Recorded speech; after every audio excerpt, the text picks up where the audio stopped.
saw Donald Trump as the last possible option. Yeah, well, Kamala Harris's husband, he's And I'm going to kick you. Not only because you were about to go from like fact of saying that like the state of Israel is bad and they have influence over our politicians through lobbying, and you were about to say and move on from that to just anti-Semitism by saying Kamala Harris's husband was Jewish, so I kicked you. And then also, according to the chat, you had some weird ass reposts of literal children. What a weirdo. What's up? Do you support Trump, Josh? Like I support him in the sense that he's our president, and I wish him the best. But I don't support him as I don't think he's a good person. Okay, awesome. We're going to go to move on to the next guest. Let's get that next guest loaded up in here. Let's get Bugatti B74 connected to the stream, y'all. What's up? Do you support Trump? Yo, Yo, age, please. I'm 18, What year were you born in? 2005. What time is it?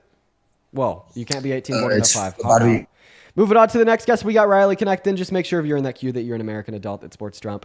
As well as Adrian, thank you for the $5 out of Venmo, saying thank you for educating everyone on the topics that are hard to understand. I support you, brother. Thank you, Adrian. And then Arthur with the $10. Thank you so much for the love. And Emily with a 5. Show some love to Emily, Arthur, and Adrian down below in that chat. What's up? Do you support Trump?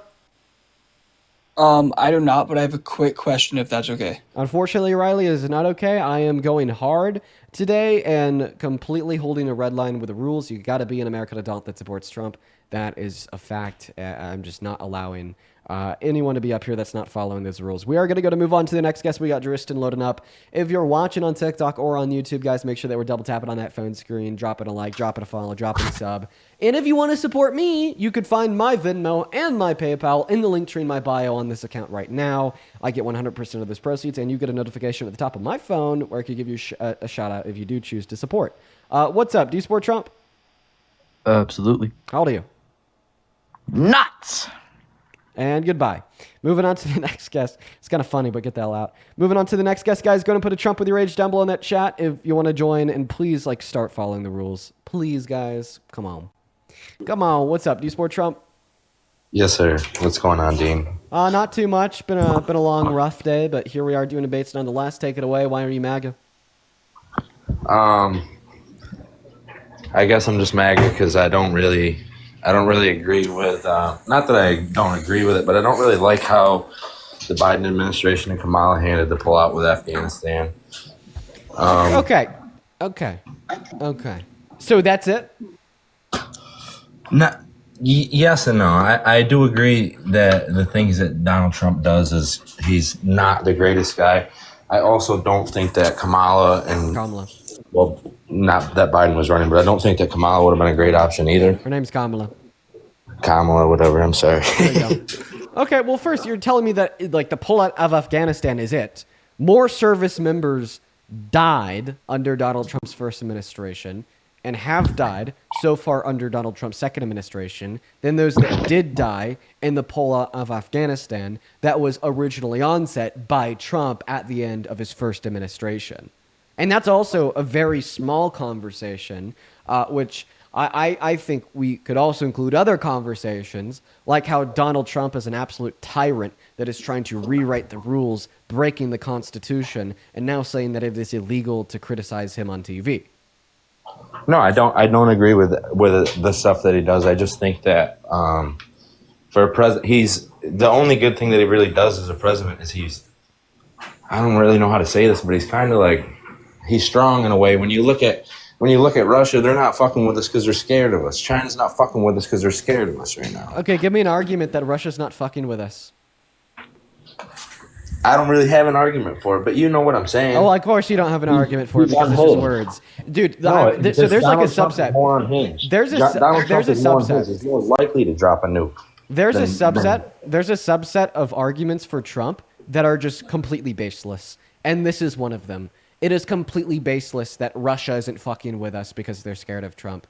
If I were to ask you, as I already did, to expand on that view and give me reason to believe it, you wouldn't be able to. Like, try. Give me an argument to justify that Russia's scared of us and they're scared of Trump. Do it.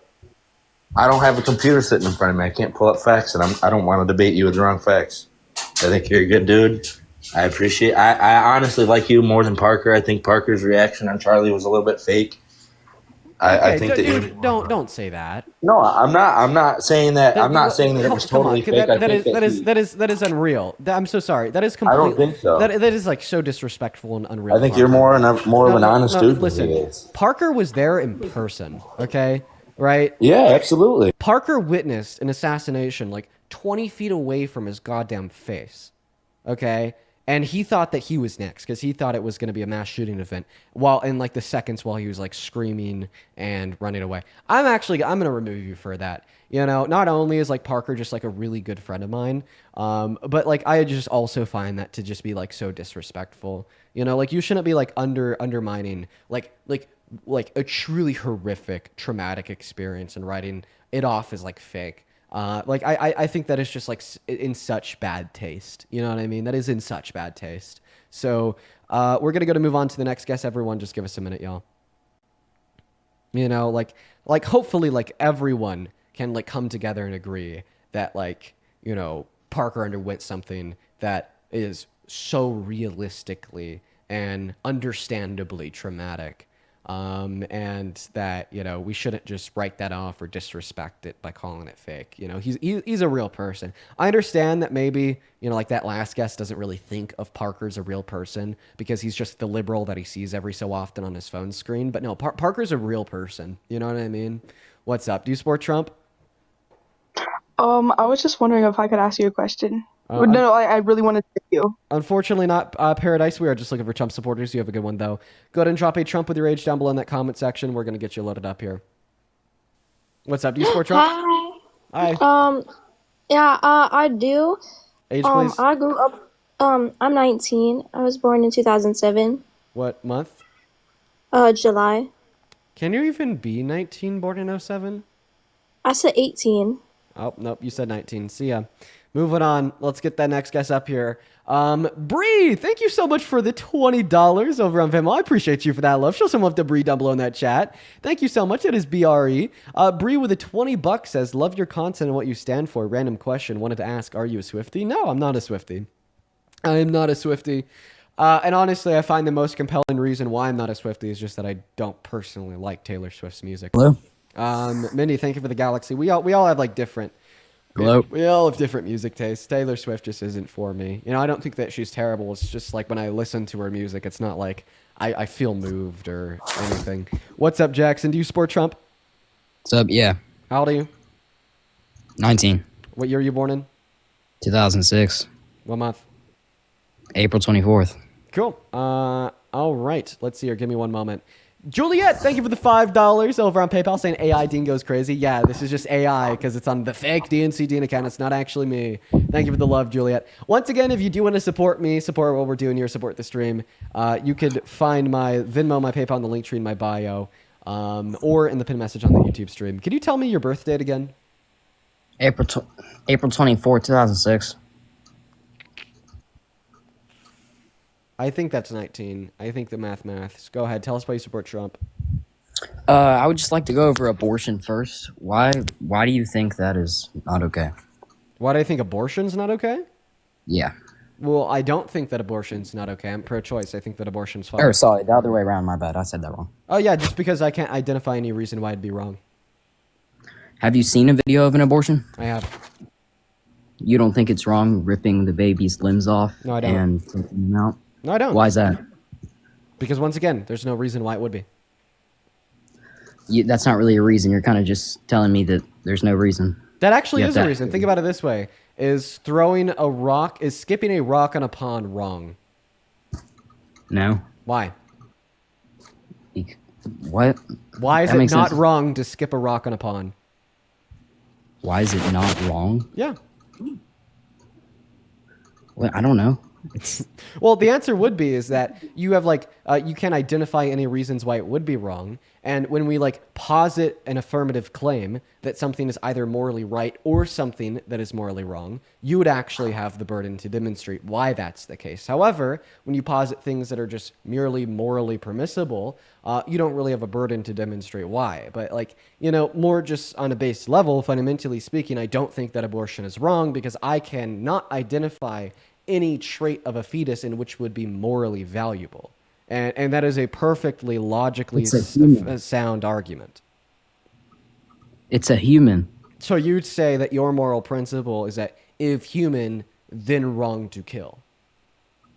Exactly. So is it You're murder saying to pull the that plug on a for a brain dead human? patient? Sorry, I couldn't hear you. What'd you say? Is it murder to pull the plug on a brain dead patient? No, it's because you're ending their suffering. Oh, well, first and foremost, brain dead patients don't suffer because they don't have cognitive function, and suffering is a subjective experience onset by the predicate of cognitive function. And second of all, you just contradicted your moral principle. You just told me that being merely human and alive is what grants you the right to live, meaning that it's murder if you kill them. However, even though a brain dead patient is human and alive, they don't have the right to live, and it's not murder to kill them. That would be a contradiction. I'm not saying they don't have the right to live. Yes, I'm you are. saying it depends on the amount of time that they have been in the hospital. If they've been in there for long amounts of time, and their family thinks it's okay, and I think that's okay. What? If they have been in the hospital and have been sitting in the deathbed for that long, and their family thinks it's okay, I think it's okay. So if somebody was just declared brain dead and the family told the doctor to pull the plug on them when they're declared brain dead, would that be okay? That's not what I said. I said after a long extended I know, period. so I'm asking you a question. If a family told a doctor to pull the plug on this family member if they're declared brain dead, and then the doctor does it right after they're declared brain dead, is that murder? I'm not sure if it's exactly murder, but yes, that's wrong. Why? Because you just said that's wrong. Okay. If you go and you unplug it after one day, like what? Why? Yeah, why would that be wrong? Because you're killing someone after they have been unconscious for one singular day. And? So you're okay with killing someone? I'm absolutely okay with killing brain dead patients by pulling the plug on them. And that's not a controversial take. I never said it was. I'm just saying after a singular day of them being brain dead. Yeah, I am. Yeah, why wouldn't you be? It You sounds just like you're had me failing to give an explain- argument. You just had me explain for 5 minutes on why it's not okay to pull it, and then you're saying it is? You actually haven't given an explanation on why that's wrong. Why are we even talking about this? This has nothing to do with abortion. It does, but like you just can't see it because you don't think critically. The critical relationship would be the fact that you told us that it is murder to kill something, given that they're merely human and alive, yet it is not murder to pull the plug on a brain dead patient, even though they're human and alive. That is a contradiction of your position. Of course, once again, you don't see that. And second of all, it's funny because apparently it is murder and so totally wrong for a doctor to pull the plug on a brain dead patient in a hospital, but it's not wrong for you to say the N-word hard R, according to your 28th repost. Huh? I mean, you have reposts talking about how like you say the N-word. Did you know that?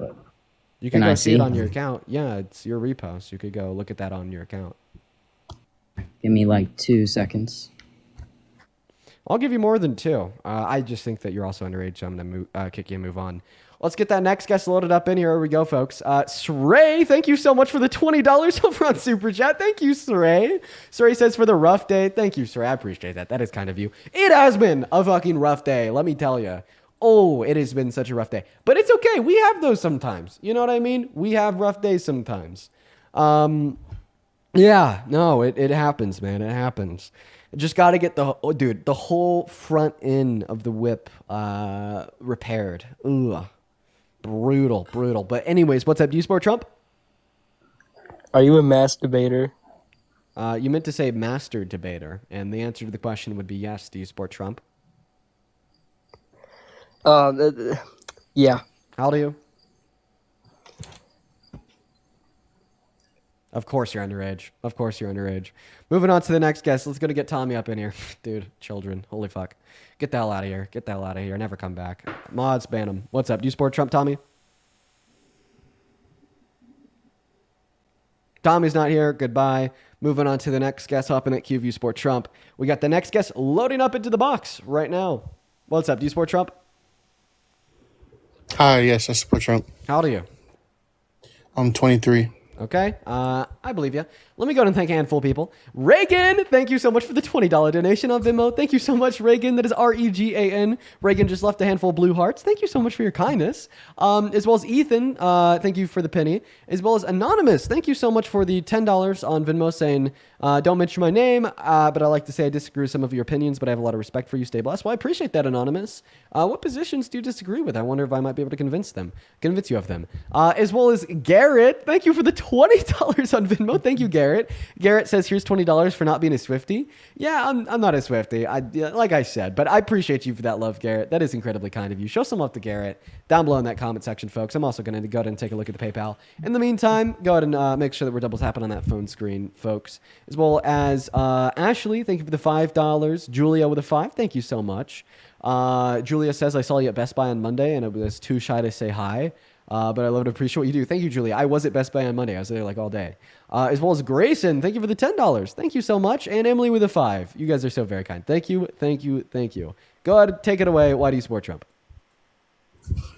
Me personally, I support Trump because he seems more religious than the other options. He's actually not religious. Well, at least he's not Christian. Oh, okay. Does he state that? Yeah, he does. Like at all? He does. Okay. I can prove it. Well, let me prove it. Let me prove it to you. Are you Christian? Okay. Am I Christian? Yes. So are you familiar with what you need to do in order to be Christian? Yes. What do you need to do in order to be Christian? You need to accept Jesus and pretty much in your heart, and then you're a Christian. Nope, actually wrong. James 2:24 says that faith without works is dead. You just said faith, but what about the works? Well, yeah, you need to be Christ-like. Okay. Would you agree that one of the necessary works of in order to have a relationship with God would be repenting for your sins? I'm sorry, can you repeat that? Would you agree that one of the necessary works in order to be a Christian and have a relationship with God would be repenting for your sins? Yeah. Okay, great. Well, Donald Trump told an interviewer on a panel he was speaking at a couple years ago that he's never asked God for forgiveness for anything he's ever done in his life, meaning that he's not a Christian as he doesn't fulfill one of the two necessary components of being a Christian. And what year did he say that? 2018. Oh, wow. Okay, I did not know that. Right. So, do you still support Trump?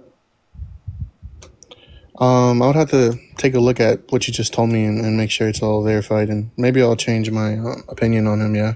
Okay, sweet. And like another thing they said, they have to be Christ-like. Donald Trump's not Christ-like. He's broken 8 out of the 10 commandments, and he breaks another one, breaks another one of God's moral laws. Yeah, I every single know. day. He's probably not perfect. Like no one's perfect, but I just thought he was the better option than the other party that didn't seem like they were Why is anything that? Christ-like. Well, what? You'd argue that Donald Trump was more Christ-like than Kamala Harris?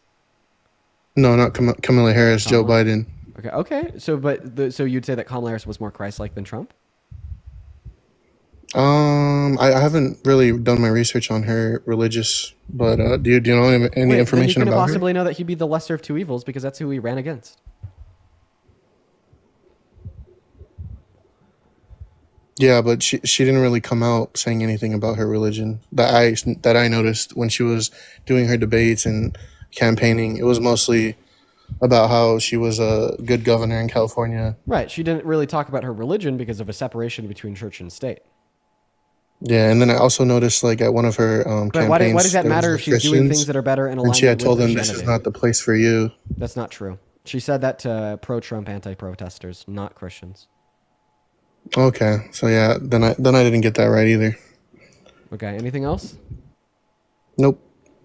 Okay, I guess we're going to move on to the next guest. Here we go, folks. Yeah, somebody's religious affiliation shouldn't be the basis of if you support them or not as a president. You know, like, I understand if you want to, like, take facts of your religion away, it'd be like, oh, like, treat people well, like, equality, like, uplifting, like, low-income individuals away from your religion and say, like, I'm going to vote for a president that best embodies these characteristics. But, like, don't let those characteristics be, like, their self-proclaimed religious affiliation, but rather the values that they implement through their administration in their policy. What's up? Do you support Trump? Hey, how's it going? Yes, I do. I'm 19. My birthday is August 10th, 2006. Cool, man. I need to 2006. thank 5 people here. Give me a second. Isaac, thank you for the 10 cents on Venmo saying you're my goat king. Appreciate that, Isaac. As well as Zach, thank you so much for the $20 donation over on Venmo. Thank you, Zach. Zach, with a $20 says, I want to hear a better abortion debate. What is a life?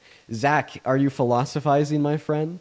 It might be worth it to go watch some incredibly philosophically inclined abortion debates on YouTube. Appreciate you for the $20, man. Show some love to Zach down below. As well as Christian and Blake, both with a 5. Blake says, happy Wednesday. And Christian says, can I get back into your live? We just started talking about something when you got banned on your last account. Yeah, Christian, hop in that queue. Appreciate you guys. Go ahead. Tell us why you support Trump. Hey, sorry. First of all, sorry about your accident today. I hope you're feeling better and everything. But Yeah, I'm fine. the reason, yeah, okay, great. The reason I support Trump, well, number one, I would say comes from my Christian values and beliefs. And so the abortion is a pretty big thing for me personally. And then also the immigration numbers have significantly lowered. Like in terms of how many people are crossing the border. But those are kind of the main reasons, like the main reasons that I support him. Yeah, Christians should probably think that abortion should be legal. Yeah, so I would say states should make abortion illegal. I wouldn't say that our Constitution necessarily allows... No, I'm saying that you should think that abortion should be legal in all 50 states. Oh, really? You think the Christians think it should be legal to murder?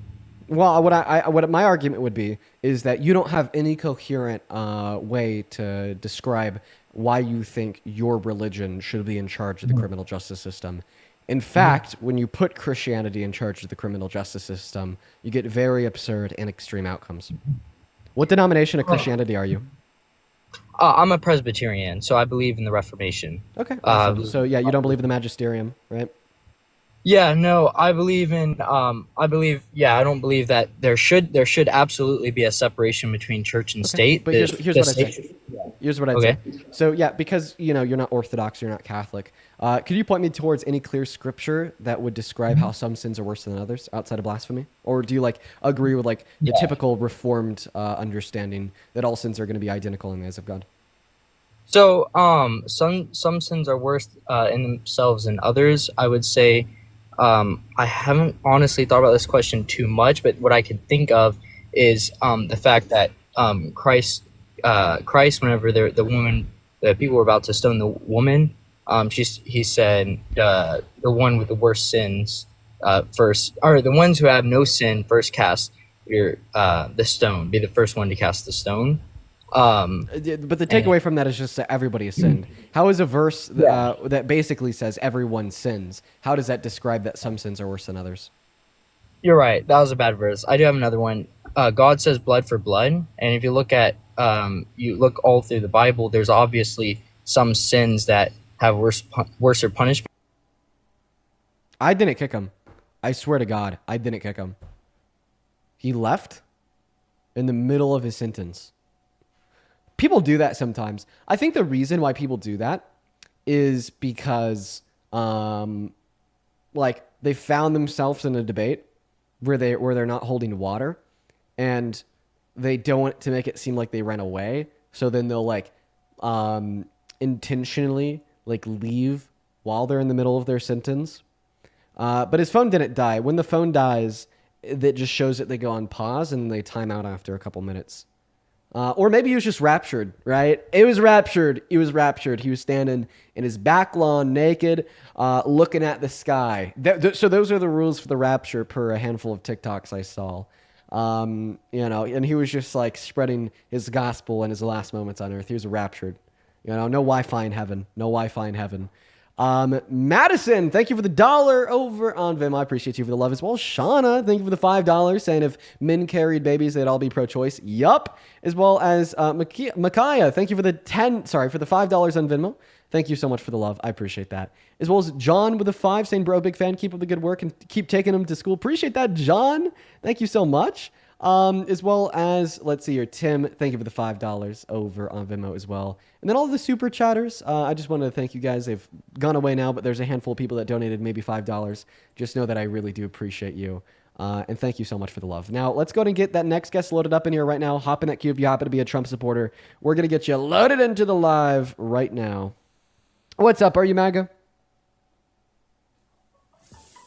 Hello? Nope, not here.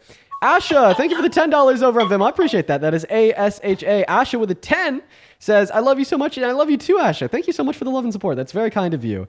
As well as Erica, thank you so much for the $25 over on Vim. Show some love to Erica. Let's get 250 Erica W's. Erica says, I don't think your ex-wife suspiciously falling down the stairs and then you burying her in your golf course in the weeds for a tax cut isn't very Christian. Dude, I would totally believe it one day if it came out that he killed her or pushed her down the stairs. That is like the most believable conspiracy theory ever. What's up, PJ? Do you support Trump? My pussy hurts. I'm going to go ahead and take that as a no. Have a good rest of your day. Wow. Moving on. Here we go. Go ahead and put a Trump with your age down below in that comment section. If you do want to come up and have a debate with me, I don't know what the hell is going on with the queue today. Like, we're just ignoring the nonsense. We're fighting through the noise. But let me tell you guys, it's getting hard. Okay? It's getting hard to fight through the noise. What's up? Do you support Trump? Yeah. How old are you? I'm 19. And what time is it? It's 5:30, almost. Okay, whatever. Why the hell do you support the worst president of your life, Donald Trump? Basically, it's more that I don't agree with what Biden did. Okay, Biden And that didn't would run be- against Trump. Kamala Harris did. Yeah, but I mean, specifically why I'm a Republican. So you supported Trump in the election, and you support Trump today because somebody we that can wasn't the person talk- that ran against Trump in the... How about this? Do you have an argument that if Kamala Harris won the election, things would be worse off? We can talk about Kamala Harris Kamala? separately. Well, Kamala, just sorry. answer my question. Do you have an argument that if Harris had won the election, America would be worse off today? If she had won, Yeah. probably not, unless. So then you Yeah, couldn't no, possibly probably not. support Trump as president, right? Given the fact that you can't even argue No, that the but it's person that 'cause- he it's ran against 'cause would have been I'm better for the open- country. I'm open for Kamala. Sorry. Sorry, I'm What really state are nervous. you in? I'm from Chicago, but I wasn't raised there. So what state are you in right now? I'm in Arizona right now. No, you're not. In Arizona, it's either 224 or 324. Not 530, as you had suggested previously. Get the hell out of here. Moving on to the next guest. Annie, thank you for the $20 over on Super Chat. Thank you so much for the love. Show some love to Annie down below. Annie says, I learned that when we get raptured, our clothes stay behind. We get sucked up into heaven naked. Dude, yeah, no, man. I've been seeing all the people that have been getting raptured. All like the pictures of like the clothes laying on the grass and whatnot. You know, I don't want to be naked. I don't want to be naked. No. What's up? Do you support Trump?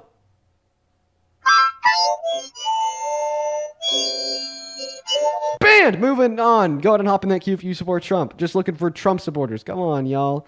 Okay. All right. As well as Trinity. Dude, thank you so much for the $25 donation over at Venmo. Trinity. That is so kind of you. That is TRINITI.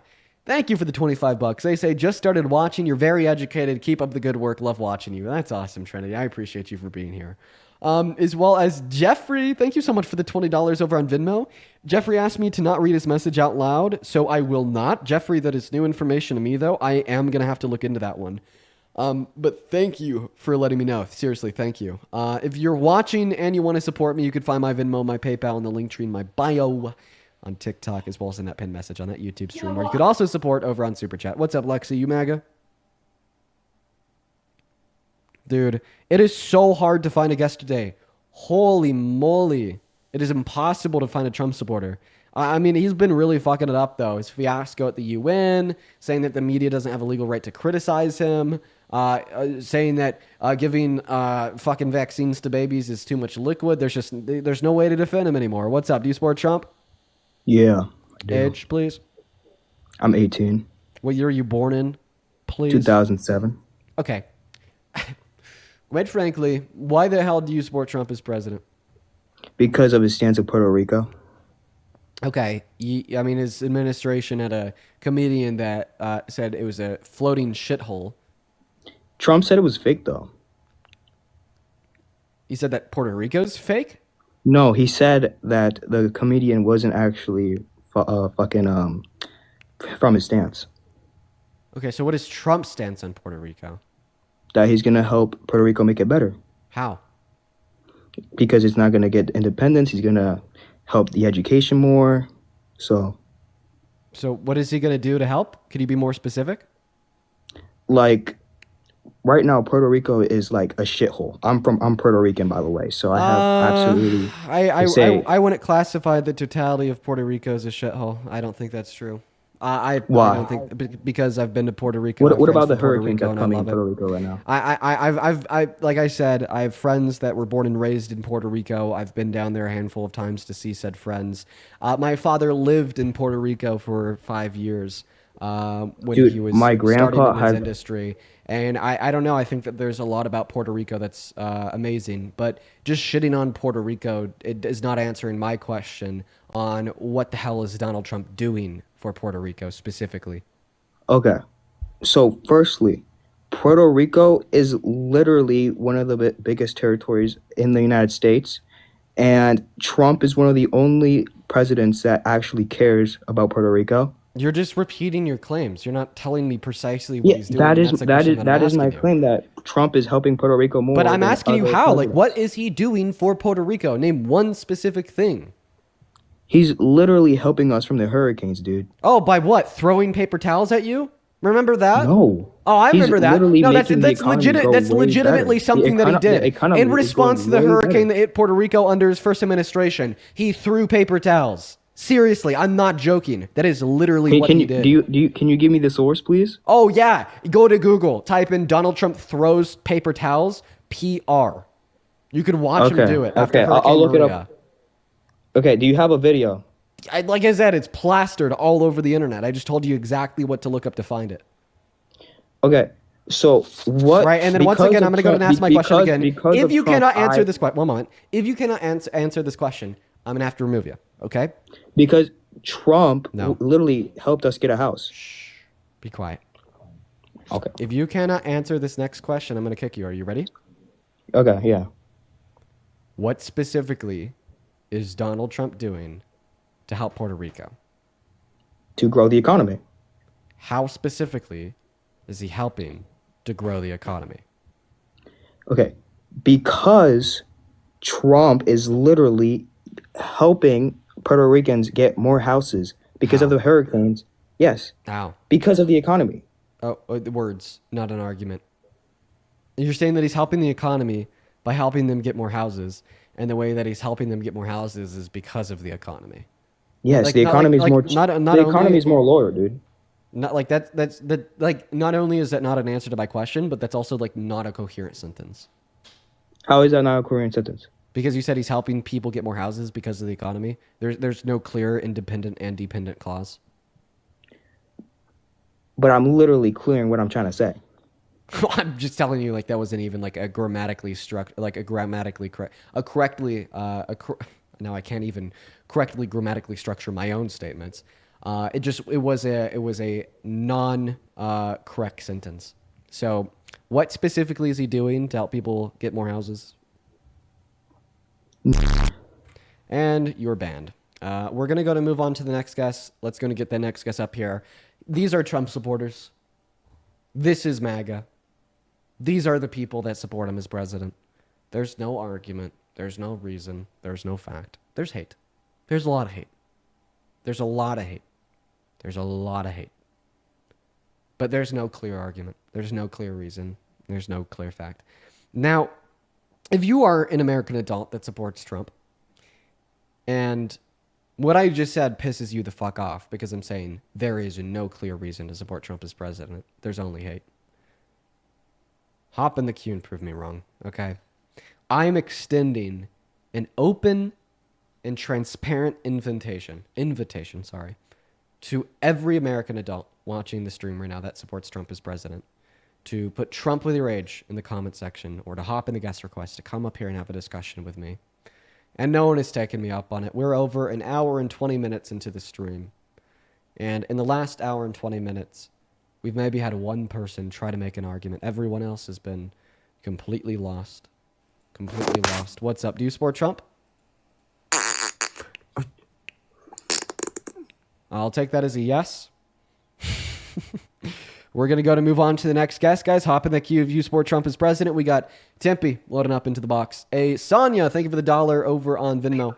And Alexi with a 3. I appreciate you guys so much. Thank you. What's up? Do you support Trump? Nope, they're not. Nelson. Hey, what's up? Are you American? How are you doing? No? Goodbye. We're going to move on to the next guest. We got Paradise loading up. Lindsay, thank you for the $10, saying, I'm from the UK. Can't believe the Trump was allowed to enter into our country. Oh yeah, man. That was a fiasco. I remember seeing clips of that. At least y'all anti-protested real great. Thank you for the $10, Lindsay, as well as hey, thank you so much for the $10 as well on PayPal, saying this administration has taken us closer to Orwell's 1984 step by step. Yup, I couldn't agree more. Lindsay and A, I appreciate you guys for the love. Okay, name one thing that Donald Trump has done that has made America great. Oh, can't do it. He left. What am I even doing anymore? The Trump supporters, they don't even try with me. They don't even try with me anymore. Let me get this straight. For the 8,000 people watching on TikTok right now, the Trump supporters have given up in trying to describe why they think that Donald Trump is a good president. They can't do it. There is no argument. There's none. There is not a single one. And I'm over here like, prove me wrong. I'm over here like, join the queue and prove me wrong. Join if you are an American adult that is MAGA. And they won't. They won't. What's up? Do you support Trump, Alyssa? Dean, I love you. We gotta ban you. We're just looking for debates. Please respect that rule. Moving on to Zach. Here we go. And moving on to the next guest, guys. Here we go. What's up? Are you MAGA? Kind of. On one particular issue. Overall, if you could teleport back to November, who'd you vote for? Knowing everything that you do now? Whoa, fuck. Yeah, no, not Trump. All right. You got. Have a good rest of your day. Moving on to the next guest. Here we go. Only up in that queue if you are MAGA, if you support Trump as president. Come on, guys. Please follow them. Please follow them rules. It is ridiculous. We've been going on for like an hour now with just like so many people that aren't. What's up? Do you support Trump? Oh, I'm sorry. No worries. Have a good one. Moving on to the next guest. Honestly, I'm just going to start pulling people up from the chat.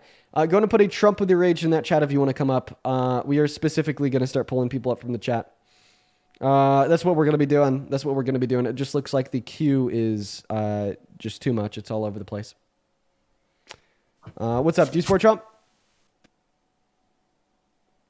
Mason? Yeah, you can hear me? Yeah, how old are you? 19. What year were you born in? 2006. Yeah, what month? October. Yeah, you actually Are. wouldn't be 19 yet, I think. I would. No, if you were born in October of 06, that would mean that your birthday hasn't passed yet. I think that you'd be 18. You would be 18. You lied. Get out of here. Moving on to the next guest. Let's go to get Penelope Pit Stop loaded up in. That's their screen name. Penelope Pit Stop. What a name.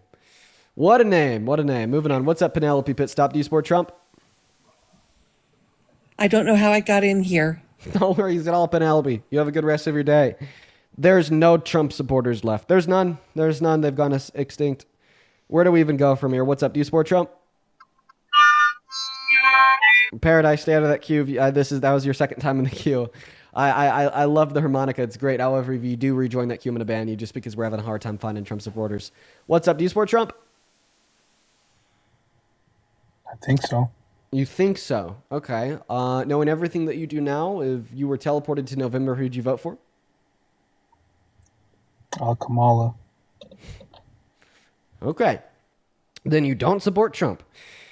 Holy shit. Moving on to Ben. Here we go. Yo, Josephine! Thank you so much for the $100 super chat. Holy shit, Josephine. Josephine with the $100 super chat says, for the car. Bro, that's so kind of you. Holy shit. That is so generous. Seriously, I do not deserve that much love. Let's get 1,000 Josephine W's down below in that chat. Thank you a billion times over, and I appreciate you for that. Yeah, that bumper replacement, that one's going to suck. That one's going to be expensive. So I appreciate you, Josephine. That's very kind of you. What's up? Do you support Trump? I love you, Dean. Okay. It's very kind of you. Very kind of you, Ben. I am beginning to lose my shit. So, yeah. Follow the rules, please. Hey, I've had a long, hard day, guys. Like, please follow the rules.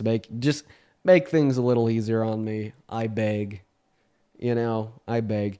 Chances are, if we can't get people to start following the rules, I'm gonna end my stream early just because I don't think I have the mindset to deal with the trolls for another 3.5 hours. What's up? Do you support Trump? Yeah, I do. How old are you, Will? I'm 18. What year were you born in? 2007. What month? June. Okay. Why the hell do you support Trump, Will? Well, first I just feel like it's not that I agree with everything that he says. It's that I disagree more of what the other party has to say. Yeah, what did Kamala Harris have to say in the election that you disagreed with? Well, I didn't really like the effect that Joe Biden's presidency had, on my family. And what was the effect? The prices just went up on lots of things. A lot of the policies that they supported. What policies did they sign into law that caused inflation? Oh, there were no policies necessarily, but it was the actual effect of what happened throughout the country. Yeah, but what did they do? Prices went up. It's pretty much undeniable. What did they do to cause that? Well, I don't know what they did to cause it. And how do you know they caused it? Because they were president, or they were in office whenever it happened. So Trump caused C-19 because he was in office when it happened? What's C-19? COVID? Oh, no, well, that actually started outside of the country. Okay, so you're saying if something occurred in the U.S. and in other places around the world, then you can't say the president caused it?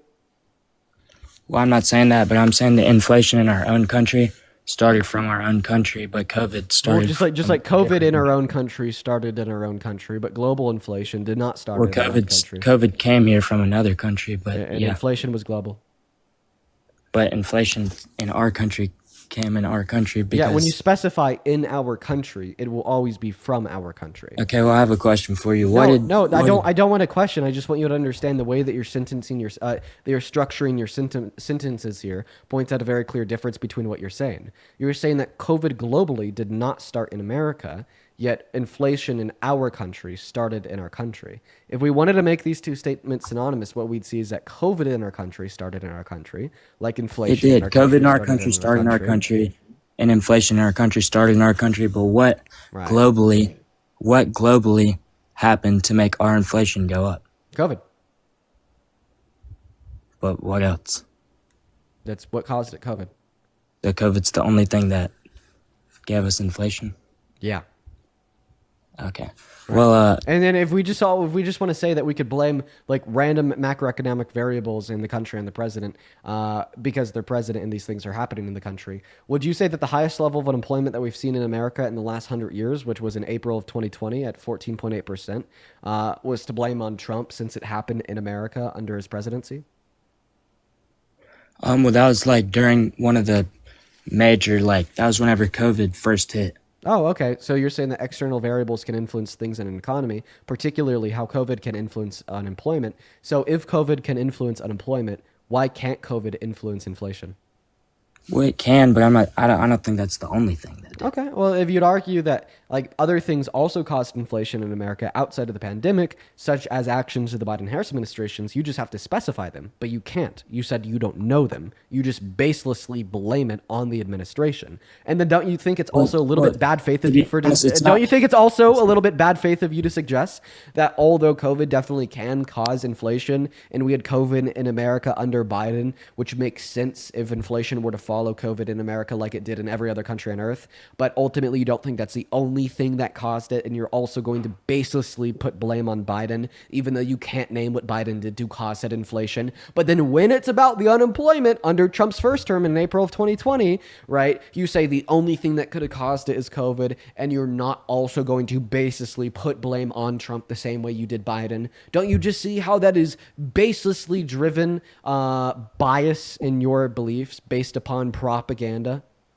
Well, you keep saying baselessly, but it's not really baseless because everything I'm basing it off of is experience, and all I can really go off of life is our experiences and what happens. And so in my experience, what I've watched growing up, I'm 18, so I've seen most of my life has been Trump, Biden, and then now Trump again, that I really can Bro, I'm remember. so sorry. You're just being small-brained. If it's all about the experience and what was happening in America during the presidency, then you would blame that inflation in April of 2020. Sorry, not the inflation, the unemployment in April of 2020 on Trump. That's something that happened in America during Trump's presidency. I'm blaming it on COVID. Okay, so why don't you also blame the inflation in America under Biden on COVID? Well, so COVID was in the last 20% of Trump's first term, right? Like the last 20%. I'm sorry, I'm not answering your questions. You're answering mine. I asked you, why don't you blame the inflation in America under Biden on COVID? Because I'm saying, well, Trump only had the last 20% to find out what COVID was and then fix the problems that came from it. Biden had 100% of his to fix inflation, and honestly, throughout the whole 4 years, I mean, we saw small decreases, but it never really got fixed. Yeah, you're lying. You're lying. So we were able to reduce the level of inflation in America faster than any other country in the G7. Well, it also rose at a speed faster, so I would hope we can deflate it too. Sorry, that didn't make sense. It rose at a very quick speed, and it rose to a very high point. Right. So because of the pandemic. So obviously he should be able to deflate it faster than anyone else because the inflation's never gotten that bad. Okay, right. It's just there's also almost hyperinflation in every other country in the G7. I don't understand your point. Well, I think I can speak for myself and a lot of other people my age and a lot of other people just throughout the country, that one of my biggest goals in life is to just be able to be financially stable and own a house. And name one fact of the economy that's gotten better in the last 8 months under Trump's term. Well, the average cost to buy a house during Biden's... That's not what I asked you. Answer my question. The average cost to buy a house during Biden's administration... That's not what I asked you. Can you repeat the question I asked you? No, can you ask it again? Bruh, name one macroeconomic variable that's gotten better in the last 8 months under Donald Trump's second term. Name one macroeconomic variable that's gotten... Well, I'm in microeconomics. I don't really know the difference between micro and macro, but all I know is that it's cheaper to... Macro, countrywide. Yeah, so it's cheaper to buy a house now than it was during Biden's administration. I'm actually not so sure that houses have become more affordable. The average house during the Biden administration was $135,000, and now it's $75,000. No way. I don't believe you. I mean, that's just a fact. The average house does not cost $75,000 in America. Where the hell are you getting that from? Charlie Kirk.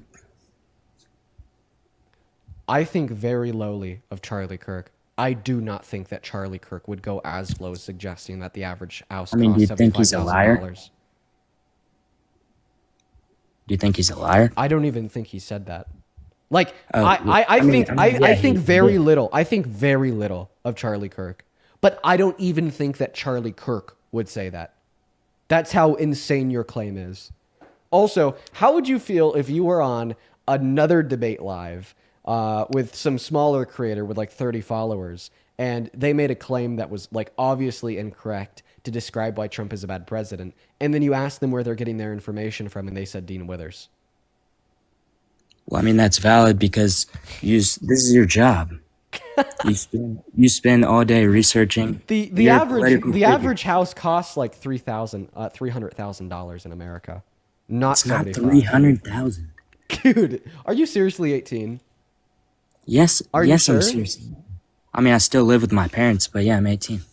Do you think that you're maybe like talking about like the average household income? Like maybe that's what you're talking about. I think that maybe the average household income is around $70,000, but the average like price of a house right now is $512,000. Countrywide, the average house in America costs 512,000? over $500,000. Okay, I'm gonna go ahead and tell you. So I live in Georgia, right? In my house, I go to a nice private school. It costs over $15,000 a year to go here. My family's very well off, and all this stuff. And I would say, my house, because I know after a conversation with my parents, is under $300,000, and it is well above average compared to 95% of houses in my community. So I don't know where you live. Where do you live? What city do you live in? You said that you go to a private school that costs $15,000 per year. That's a high school. I think that you're lying to us about your age. Moving on to the next guess. Okay, like, I'm so sorry. I, like, really think that he was lying about his age. He was, like, in high school, and he thinks that the price of the average American house is $70,000 per year. Like, that's probably some shit that I thought, too, when I was a bit younger. Like, that's just indicative of, like, not being in tune with the real world. And like, sure, adults can not be in tune with the real world at times. I just say it's more likely to be less in tune with the real world the younger you are. And because he was already showing red flags of being under the age of 18, I guess you guys were spamming that he was underage this whole time because of his Instagram. And that fact, I'm going to say he was lying. What's up? Do you support Trump? Yeah, I do. How old are you? I'm 20. What year were you born in? Sorry. 2005. 2005. What month? May. Do you have a driver's license? I'm not going to ask to see it, but do you have one? Yeah, I do. I've seen your lane question, but I actually don't know the answer to that. Which is kind of embarrassing because I drive a lot, so. Okay, I'll trust you for now. I guess we'll see, like, the substance of the debate. Whatever. Real quick, let me thank a couple people. Ruby, thank you for the $2 on Venmo, saying love your lives. Thank you for sharing such insightful arguments. Thank you, Ruby. As well as Corey with the $2. What TikTok account are you using? At DNC Dean. And then Desiree, thank you for the $10 on Venmo, saying from a Swiftie, still love you. Appreciate you for that love, Desiree. Show some love to Desiree down below. As well as Yali, thank you for the $10. And Reagan with the $10. Thank you guys so much for the love. And then Jeffrey with the 5 and Ashley with a 1. Thank you guys so much for your kindness, as well as Scotty. Thank you for the $5 over on PayPal. I really do appreciate you guys so much. Thank you. Go ahead and take it away. Tell us why you support Trump.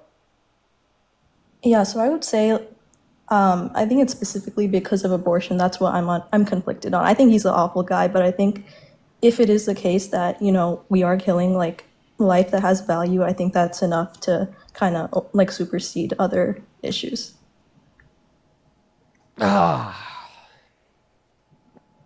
Okay. So you're pro-life? Yes, I would say so. Why? But I'm open to being convinced. So why are you pro-life? I would say because it's the unjustified taking of a human life. Yeah, why is it unjust?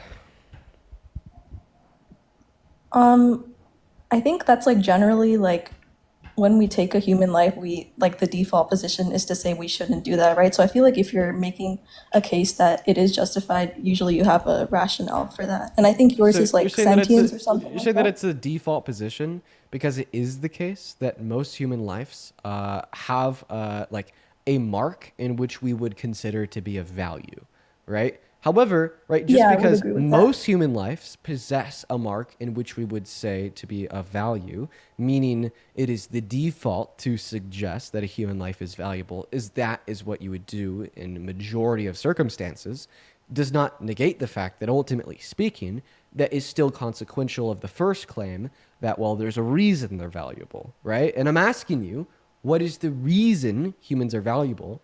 What trait does a fetus possess that gives it moral value and grants it the right to life? So I would say that having, like being a human being and having future sentience is probably what I would say grants the right to life. Okay, so zygotes have the right to life under review. Unicellular human organisms, right? Yeah, to be consistent, I would definitely say that. Okay, so if you kill a zygote, you're a murderer?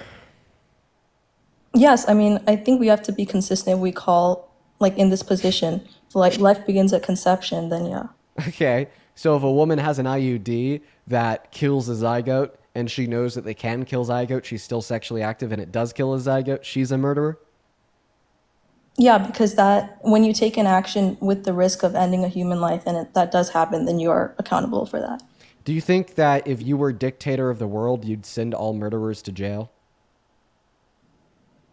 I don't actually know about that. I would. If I was dictator of the world, I would send all murderers to jail, especially all serial killers. What about that? Can we agree there that if we were dictator of the world, we would send all serial killers to jail for life?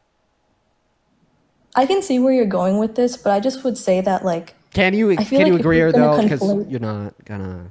Please, can you answer? the No, I question? wouldn't agree because I can see where you're going with it. I just think that you're conflating, like, the implementation of a law with, how just it is. Like, you're trying to say that it's absurd to the extent to which we would have to implement this. I don't think that actually is an argument for why your position is justifiable. Well, I didn't give an argument. I asked a question. So seemingly, No, you're but just not I answering mean, what I what said. was the intention with which you asked that? So why are you not answering the question? What is the intention you possess in deflecting away from what I'm asking you? And if you're No, curious on what the intention would my be, answer is it would be that- to create an My argument. answer is that. However, I cannot create said argument okay, yes, until I'll you go answer with the yes. question. I'll go with yes then. Okay. All right. And what's a serial killer? Someone who's I'm not sure about the exact definition. I think I guess more than one person they've killed. Okay, more than one. So if a woman is sexually active with an IUD on multiple circumstances, she knows the IUD can kill zygotes, and it does kill more than one zygote. We would agree that under your definition of a serial killer, you'd say that she is a serial killer, meaning that you would say that she should be in jail for life. So women that are sexually active with birth control, that knows how it works, should be in jail for life under your view. Is that not ridiculous? What is your point for why it's ridiculous? Well, I think the point insofar as why it's ridiculous is clear. You're saying that sexually active women should be shoved and confined in a jail cell until the day they die for being sexually active and on birth control. So can I ask you, if sentience began at conception, would you also agree with that we should put them all in jail like that? Can I ask you to please respond to my explanation insofar as why your position is ridiculous? I don't accept that it's ridiculous. I just feel like okay. Like that's fine. I just don't accept you then. Like if we can't agree on like some like base level of fact of absurdity, there's just no purpose in having continued dialogue. Like if you're gonna sit here and tell me that forcing women to sit in jail cells, 5x7 jail cells until the day they die because you think they're worse than Jeffrey Dahmer isn't absurd. There's literally no purpose in our debate. What's up? Do you support Trump? Yes, sir. I do. How old are you?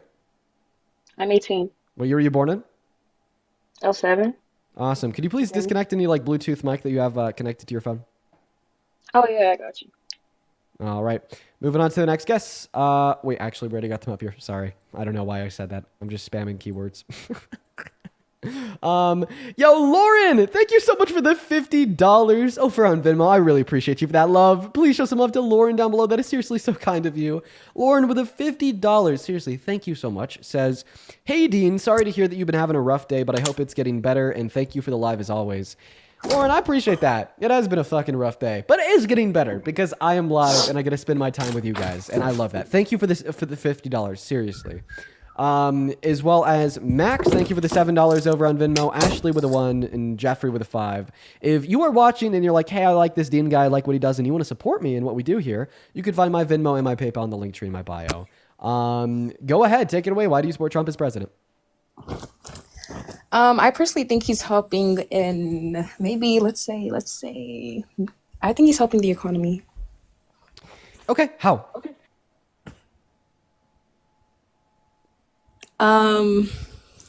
Mass deportation maybe. I think he's helping. I didn't cut you off. Continue.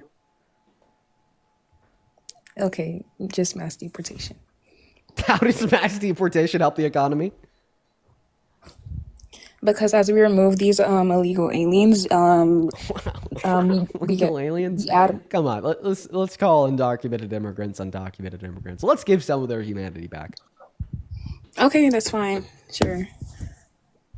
Okay. Undocumented immigrants, we give more jobs to American citizens, and in return, they provide for our GDP, and that's how they boost the economy.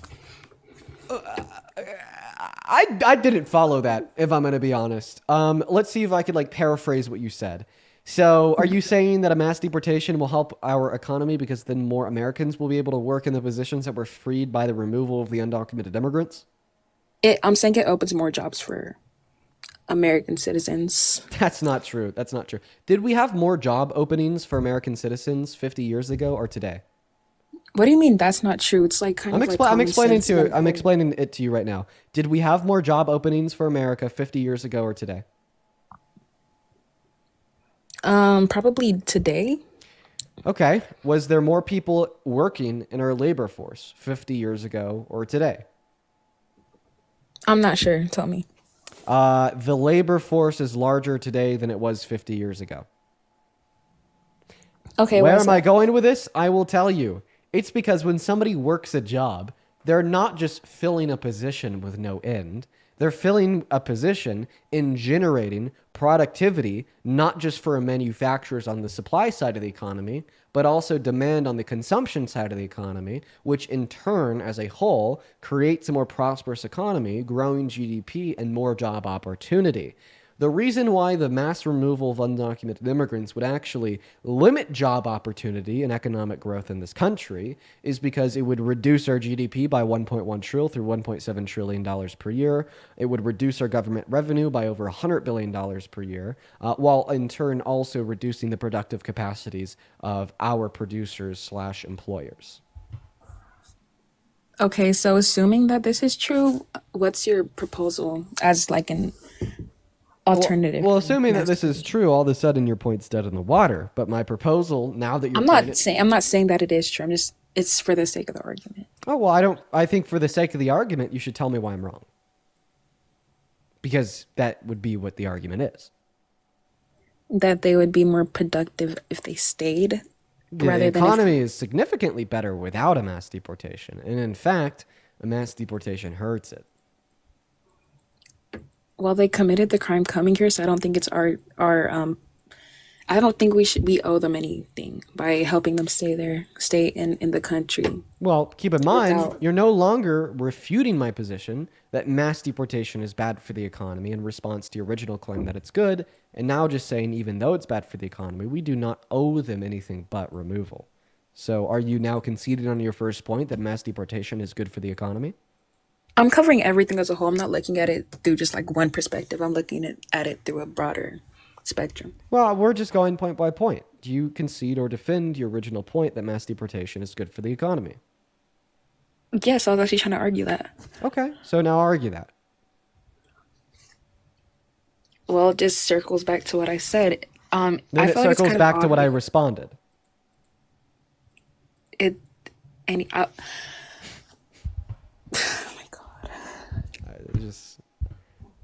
I don't know what to tell you. You made a claim. I responded to it. What now? Dean, listen, if somebody has a job, they lose the job, there's obviously going to be an open position. Is that true or is that false? Companies downsize and lose revenue when they have mass layoffs a lot of the times because those employees generate a productivity for them. In capitalism, in the market, you don't employ people just because. You employ people because they grow your company. You employ people because what you spend on their employment is like increased by a certain factor in the generation of a ROI or return of investment for said employer. Okay. Do you believe that American citizens are more important than undocumented immigrants? No, I don't think that one human is more important than another through the perspective of moral value worth. Okay, I'll reword that. Do you think of what? I'll reword that. Do you think that American citizens should get more benefits than illegal immigrants? Do I think that undocumented immigrants should receive less benefits than American citizens? It depends on the benefit. In general, I don't think that we should put illegal immigrants on a pedestal while we undermine. Like for instance, like for necessary social safety nets, I think in a lot of contexts, like they should receive the same benefits, you know, like access to emergency rooms or whatever. But like honestly, like my honest like to God response when I see the fact that undocumented immigrants are not offered federal benefits isn't that they should be offered federal benefits. It's instead that they should be offered a pathway to residency or citizenship so then they could claim those federal benefits. But you're still not responding to my position to refute your original claim that mass deportation is good for the economy. Also, Even is this with you Emma? bringing up, huh? Are you Emma? No. You're very obviously lying. Who? I don't know who Emma is. You're terrible at lying. I'm not Emma. You're obviously lying. This is my first time up here. Really? Yes, sir. How many continents are there? Okay. I believe I'm you. not talking. Okay, I believe you. This is your first time up here. Go ahead. I full-heartedly believe you. Go ahead. Why would you ask me that? No, because it's a question that I ask to guests sometimes, and I'd assume that I probably asked it to Emma. And because you don't know how many continents there are means that you're probably not Emma. Or maybe you are Emma, and Emma doesn't know how many continents there are, and that's just simply never a question that I asked Emma. There's like 7 or 8. There's 7. 7. That's the first thing I said. 7. Okay. Back to what I was saying though. You had brought up them and illegal immigrants. They should be allowed to use these like rescue services. I disagree with that as well because I don't think illegal immigrants should be taking spaces that could be used by. So what do you want them to do? Just die?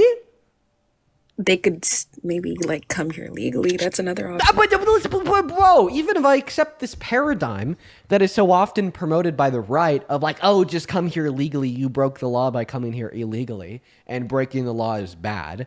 Okay, even if I accept that, that doesn't mean I think they should die.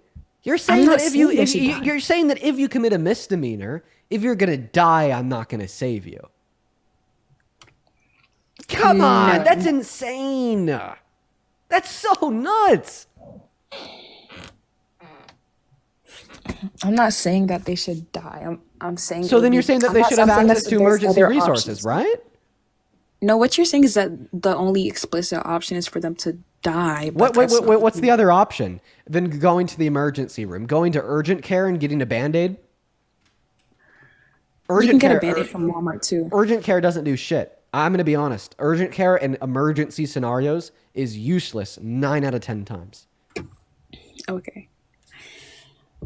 So if they can't go to the emergency room, where the hell should they go? I'm not sure, but that's something that they should have thought of before they snuck into the country. Okay, I actually disagree. I completely disagree. No, that is insane. Regardless of your thoughts of undocumented entry into America, it is evil to suggest that we should kill them and let them die. You are evil for that. That is just like insane. Fucking preposterous. Absolutely unreal.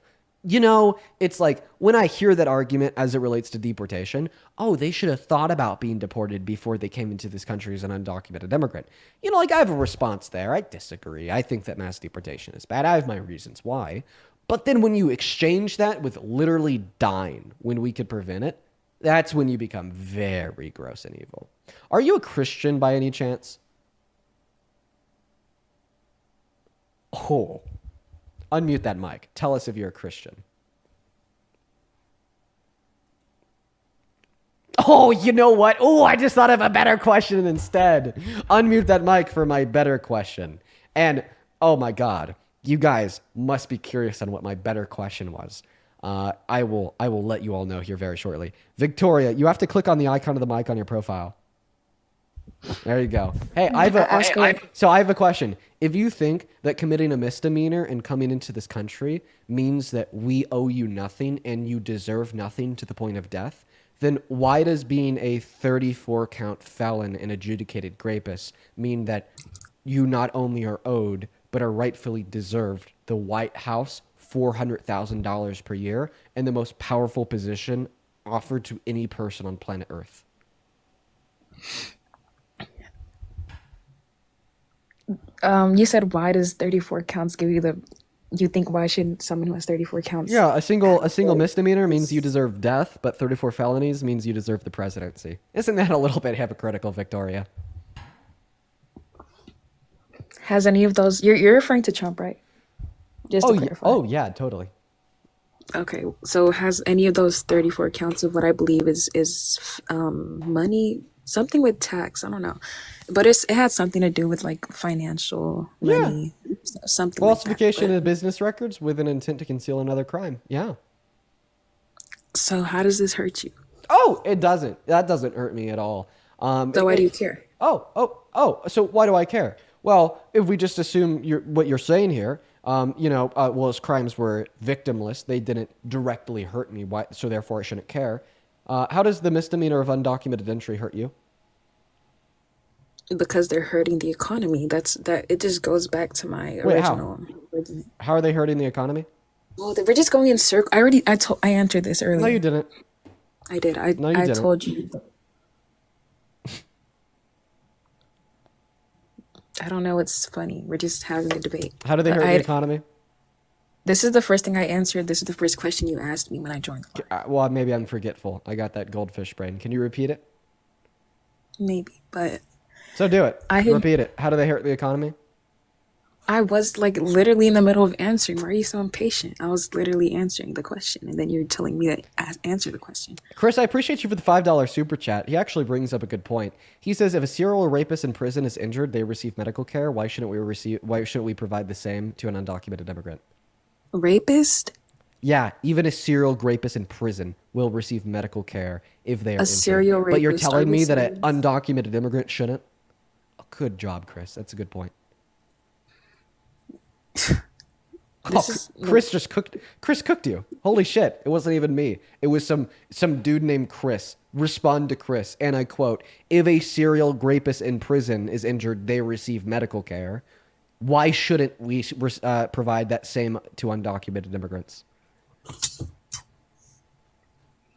Is the serial rapist a citizen? That's my next question. You think it's worse to be an undocumented immigrant than a serial rapist? I'm just asking. Yeah, the serial rapist is a citizen. Okay.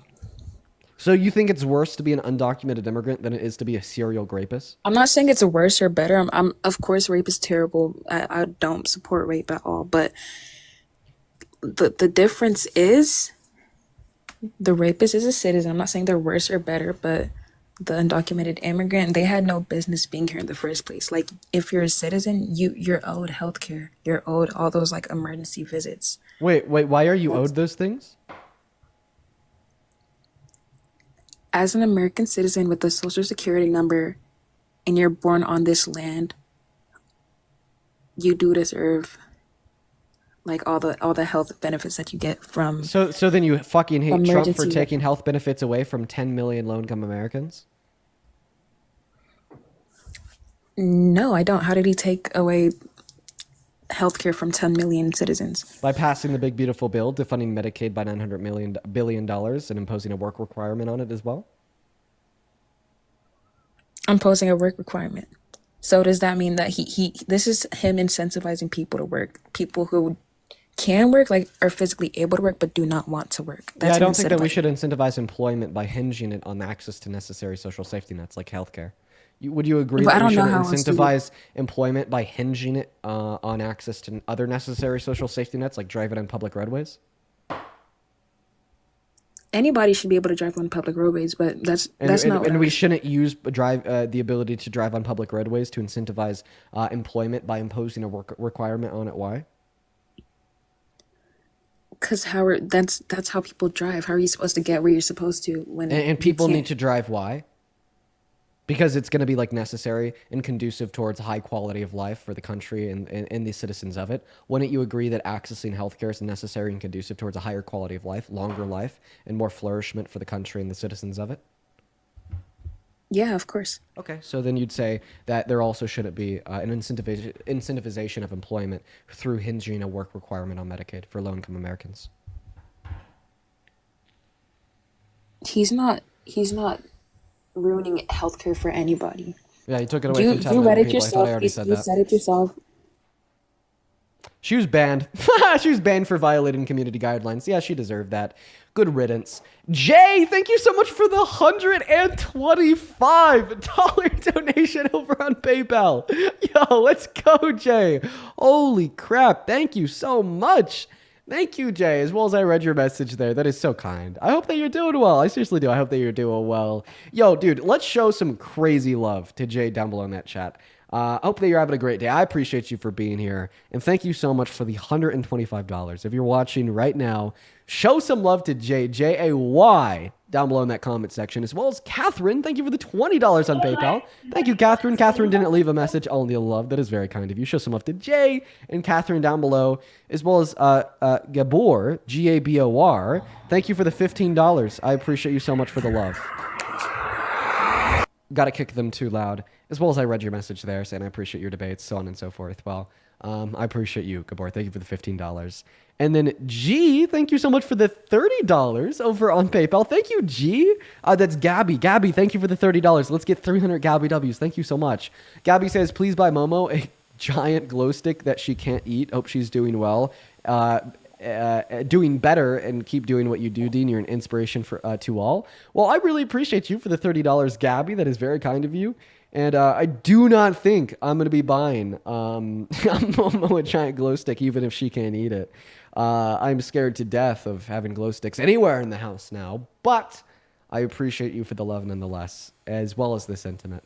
Thank you. Thank you so much. As well as Morgan. Thank you for the $5 over on PayPal. Ellie with the $3 on Venmo. Thank you. And then Michelle, thank you so much for the for the $25 on Venmo. Show some love to Michelle. Michelle says, I'm a 71-year-old retired veterinarian. Love you and Parker. Thank you so much, Michelle. And thank you for what you did with your life, dude. Veterinarians are so necessary, man.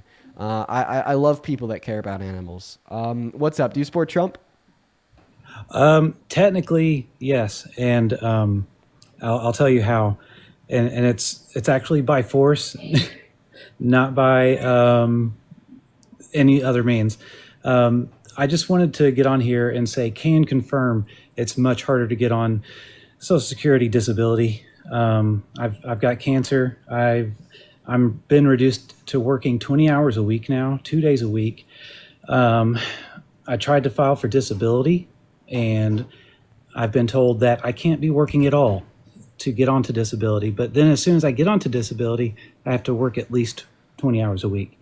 So yeah, it's kind of effed up. This is so very fucked up, man. I am so sorry for the situation that you were in. And there's so many people in such similar situations because of how like terribly, horrendously fucked up the Social Security Administration is.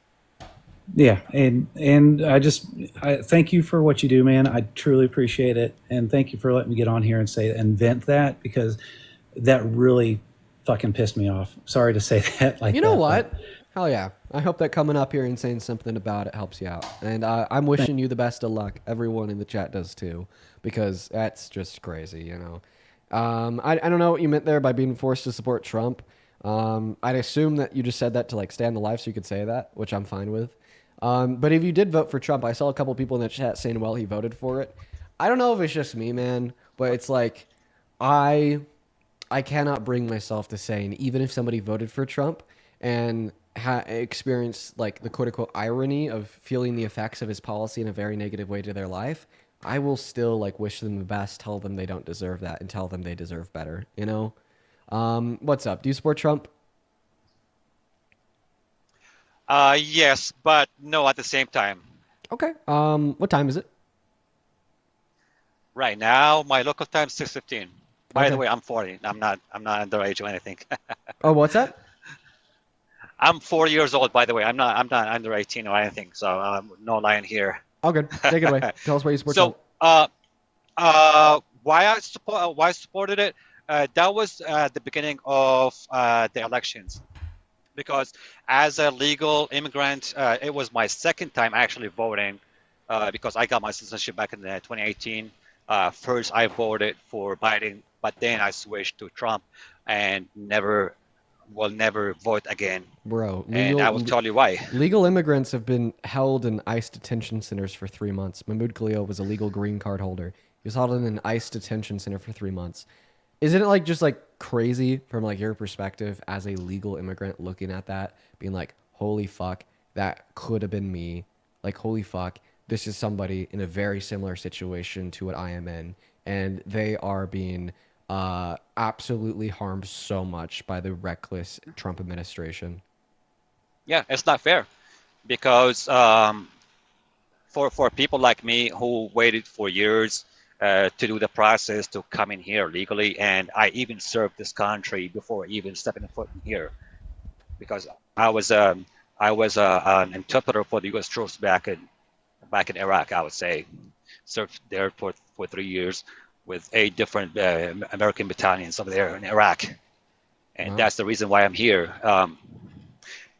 So my disagreement with not supporting Trump anymore because of the lies we have been fed, Oh. not just me as an immigrant, but as an Americans in general. Okay, but my excitement was for voting for him, even for Biden, Well, because it's like a dream, you know. I Go ahead. So you no longer support Trump as president. So I am going to move on to the next guest. I actually do just have a quick question though, completely unrelated. So because you worked as a translator in Iraq for the American military, were you given like a faster way to get citizenship? I supposed to. There was a program called Special Immigration Visa, SIV. I applied for that, and I wasn't. It's not I wasn't approved, but it was taken forever. So I just switched to the normal immigration program, which is just like the when you apply to like any person Yeah. can apply for it. So they accepted me after 3 long years. Yeah. Well, I appreciate you so much for coming Yep. up, man. You have a good rest of your day. I would actually assume that like there like would be a faster way to get citizenship if like you're working with the American military like you did in Iraq. And he's telling me that like there is, but he wasn't approved for it, which makes no sense. I think that like for instance, if you're like not an American and you work with the American military, like you should be given like an expedited pathway to residency or citizenship.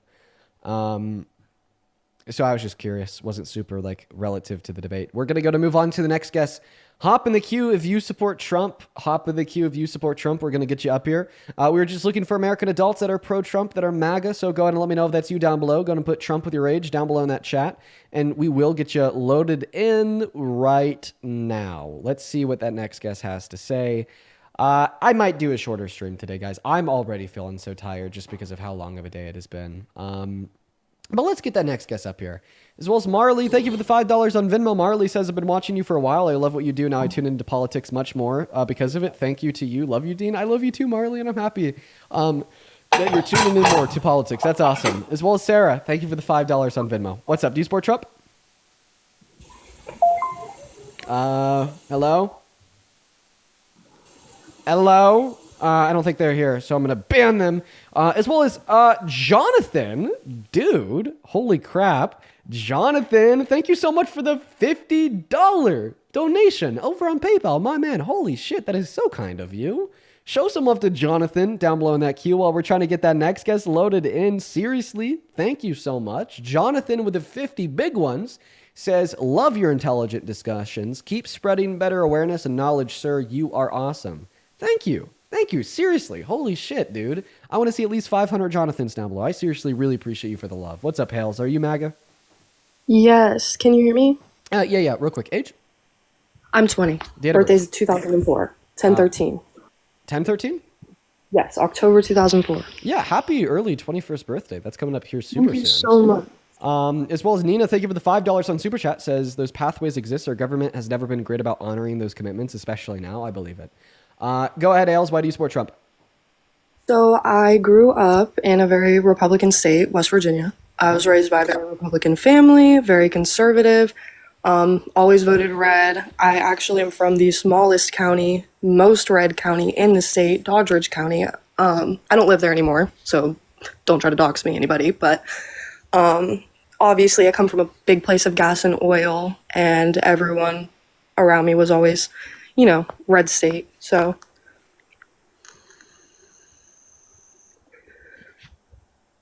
Do you support his mass deportation?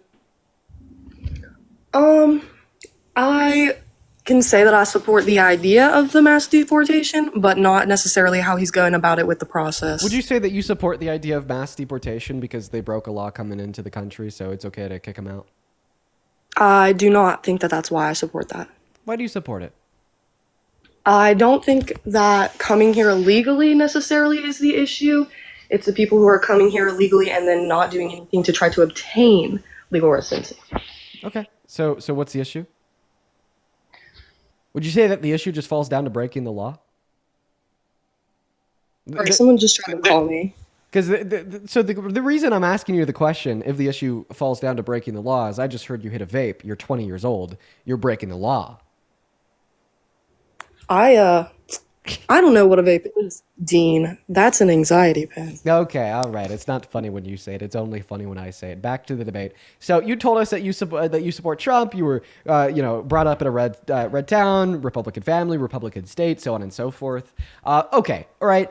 Those are not compelling reasons to support Trump as president. Okay, like when I'm asking you how do you still support him, I'm asking you why you think he's doing good during his presidency, which would require maybe facts of his character that you like, facts of his policy that you think are good for this country. So I will ask you, can you name one thing Trump has ever done that has been beneficial to America that makes you support him? All right, I don't want to get like bullied on here. I'm gonna be so real. I'm trolling. I love you. I watch your lives all the time. Yeah. Bully her, chat. I'm just kidding. Don't do that. That was don't bully her. Moving on to the next guest. Here we go, guys. And hey, if you're watching and you support me, you support what we do here, you're a fan of the debates. You can find my Venmo and my PayPal in the link tree in my bio. I get 100% of the proceeds sent over on those platforms, and you get a notification that pops up at the top of my phone where I could give you a shout out for the love.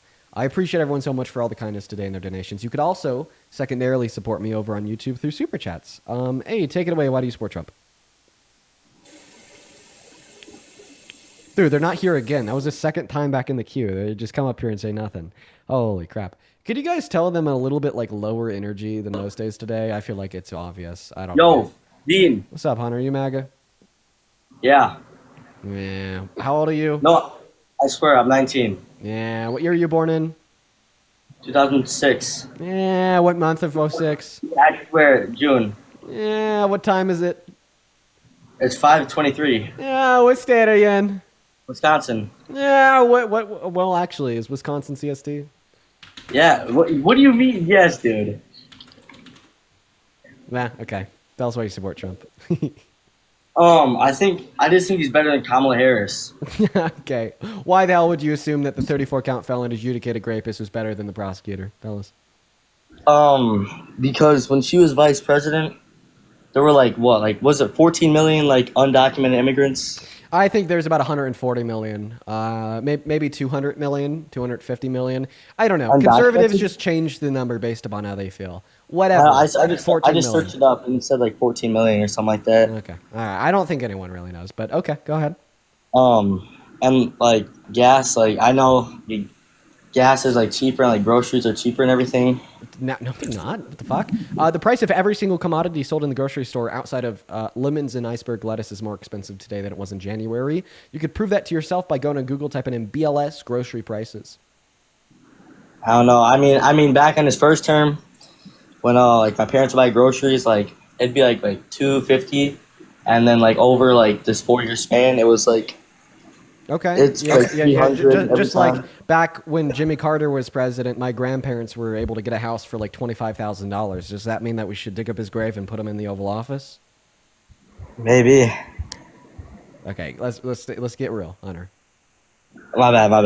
But I don't know. I feel like everything's. I know COVID and everything didn't help. So what did Kamala Harris do to cause inflation, or what policy did she run on that would have been inflationary if she were to have won the election? No, the thing I didn't like about her is all the illegal immigrants.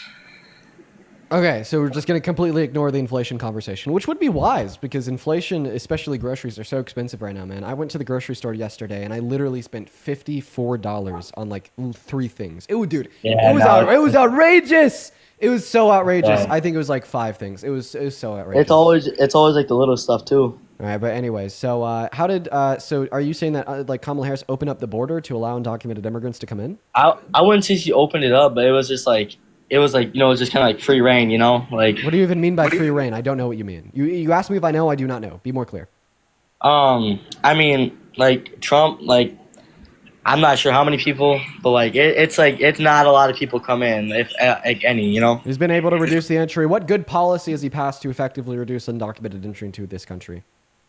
You know, maybe it's not. Maybe it's just not. It's not the policy he did. It's just like him, you know, like putting his foot down and like putting his. You know, he put like the border, like what was it? The national? No, not the National Guard. Is it National Guard that they? And like the military, they have like a lot more like security at the border. I think Hunter's underage. I'm making an executive decision to kick him from the live. If I'm wrong, my apologies. I don't think I'm wrong, though. Grow, thank you for the $10 super chat. Grow says, Dean, you've really opened my eyes into the political world. I used to hate politics until I started watching your vids. Hope you're feeling okay and have an awesome day, man. Thank you, Grow. I'm so happy that, you know, you're more intrigued by politics. I think everyone needs to be paying closer attention to politics. So I thank you for doing exactly that. As well as Ali, thank you for the $10 over on Venmo, saying you're genuinely just a really funny ass guy. You're lit as hell, and don't let anyone tell you otherwise. You've changed lives, man. Ali, I appreciate you for the love. You know, I try to throw some comedy in the streams here and there, just to lighten my own mood and make people momentarily forget about the impending doom of the fucking world under fascist dawn, right? But I appreciate you for the love. As well as, oh my dude, holy shit. Natasha, thank you so much for the $150 donation on Venmo. That is outrageous. That is so kind of you. I do not deserve that. That is, holy crap, Natasha. Natasha, with the $150 donation says, thank you for all that you do, Dean. I listen daily and always get so much information out of you. Keep up the good work and keep speaking the truth. Natasha, holy fuck, that is outrageously kind of you. Thank you so much for the $150. If everyone watching right now could please show some love to Natasha down below in that chat for like the next 10 minutes while we're starting this next debate. That'd be great. Thank you. Seriously, thank you so much. As well as Annie with the $20 on Super Chat saying Kamala Harris's border policy, 100% vibe-based. Everything's vibe-based with the Trump supporters. Appreciate you for that love, Annie. Show some love to Annie and Natasha down below. As well as welcome in new guests. Do you support Trump? Yes, of course, bro. Okay, age please. 18. Have you been up here before? Nope. Why is everyone at 18 today? Do you know? Why not? Okay, so why do you support Trump? I support him because of the Space Force. Okay. So the Space Force is kind of cool. I get it, but I don't think it's cool enough to justify supporting a fascist as president. Yeah, but lots of my family have gotten jobs in the Space Force, so like I really like it. Right, but it also made lots of individuals lose jobs from the Navy because they just diverted funding from the Navy to the Space Force or Air Force. Well, then that means we should increase taxes. We should increase taxes. Yes. On who? The poor. Okay, and you're trolling. Why did you wait like 2 hours in my queue to troll? What a waste of time. Moving on to the next guest, we got John the Goat loading up in here. Here we go. Let's see who's next. What's up? Hannah, thank you for the $5 over on Venmo. Thank you so much, Hannah. What's up? Do you support Trump? Yes. Age, please. 18. Dude. No. 2000. Sorry, man. I want somebody that's not 18 for once. I can't do it. I'm losing my mind. I'm sorry. I am. I'm sorry. I want to find somebody that's not 18. Please. What's Hello. up? How old are you? 20. Do you support Trump? 6/9/2004, and yes, I do support Trump. If you were born in 6/9 2004, you'd be 21. No, no, I'm not 21. If I was 21, I'd be born in 2003, would I not? You wouldn't be. Okay, I have a question before how old are we you? debate. I'm 20. You're not 20. Listen, let's do the math together.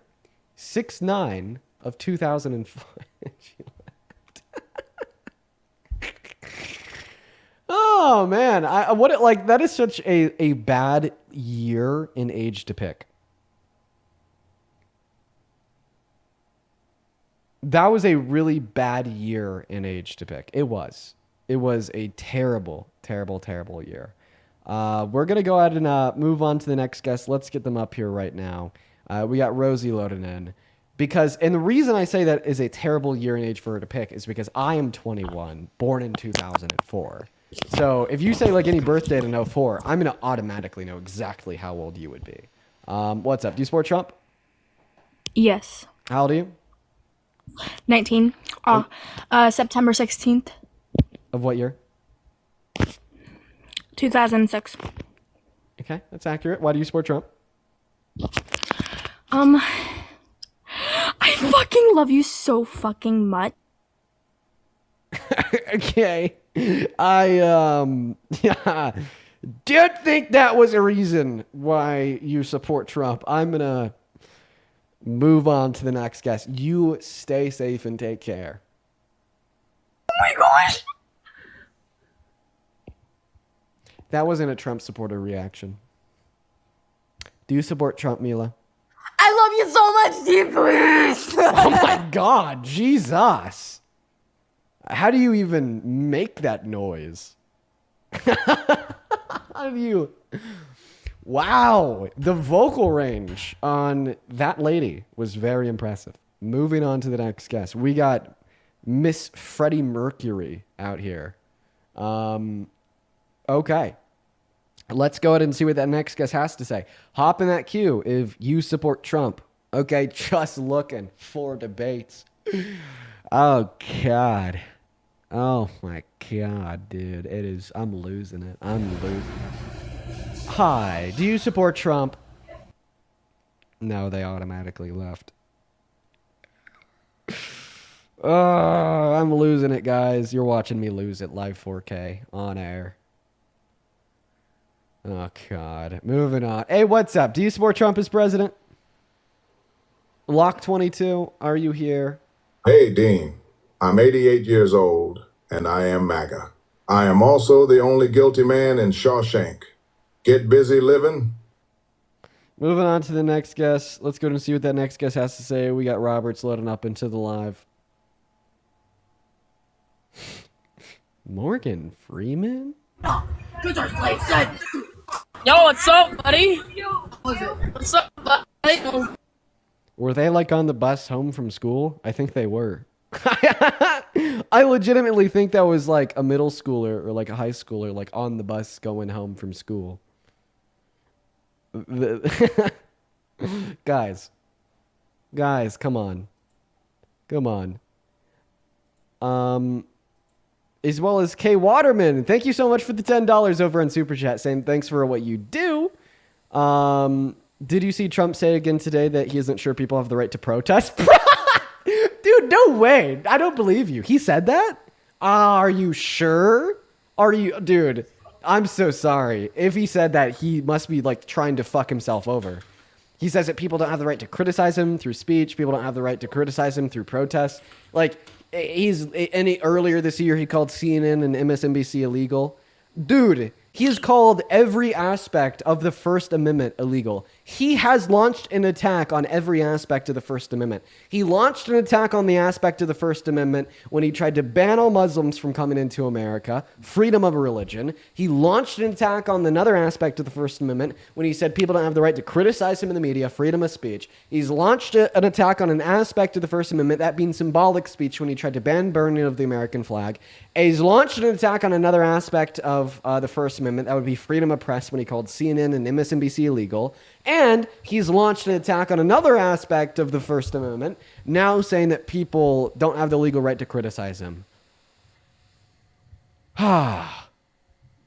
Hey, what's going on, Breezy? Hey man, what's up? Do you support Trump as president? No. I'm just curious why you're not live on. Banned. Moving on to the next guest. If you're going to say main account, it's because I'm banned too on there for 3 days. Where are all the Trump supporters? I think Maga's gone extinct. We're going to go ahead and try to do this for another 20 minutes. If we can't get a Trump supporter up there, then I am going to go ahead and end. Hey, Fern, thank you for the $20 over on Super Chat, saying, great show, Dean, impressive. Thank you for all that you do. Gratitude from Hawaii. Oh, I hope that you love it out there in Hawaii, Fern, and thank you for the $20. That is so very kind of you. Thank you. Seriously, thank you so much. As well as Annie, thank you for the $10 over on Super Chat. And Jonathan, thank you for the $25 donation on Venmo, saying, hey, Dean, much love to you, man. You continue to make this world a better place. Thank you so much. Thank you. Thank you so much, Jonathan. Let's get 250 Jonathan W's down below. Thank you not only for the $25, but also the very kind message. And then Shelby and Ashlyn, I appreciate you both for the $5 on Venmo. What's going on, Daniel? Are you MAGA? Yes, I am. How old are you? I'm 18. Okay, what year are you born in? I just had my birthday, September 10th, 2007. Okay, that'd make you 18. Let me thank one more person here. Miss Samantha, thank you so much for the $30 donation over on PayPal. Samantha says, I wanted to let you know I'm 36 years old and I've never given any thought to politics and I've only voted once since watching your stream the last couple of months. I now know how important voting is and being informed is, and I appreciate you more than you'll ever know. Keep inspiring critical thinking. I love you. All the love back to you, Samantha. You are literally one of the main reasons why I do what I do. There are so many people that just are not interested in politics and don't care. Most people don't vote. And I'm really happy to hear that I've been able to awaken that inside of you to care more about politics. Thank you so much for thank you so much for that, Samantha. Go ahead and take it away, man. Why do you support Trump as president? Well, mainly just because of his immigration policies and also just, I think, in general for the inflation that we had under Biden. Yeah, can you get a lot closer to your mic, dude? You were very far away. And honestly, I want to ask you a question because we've been talking about immigration for the last 2.5 hours straight. How the hell do you support a president that has launched an attack on every single aspect of the First Amendment? And how does it not concern you for the bleak future of America and a waning rule of democracy, rule of law, and constitutional rights with an insurgence of dictatorial-esque statements and actions coming from a president who doesn't want to play by the rules, but rather thinks he is an all-powerful leader that makes them? Well, he is playing by the rules as if they break the law by coming into our country illegally. Bruh, you didn't even listen to what I just said.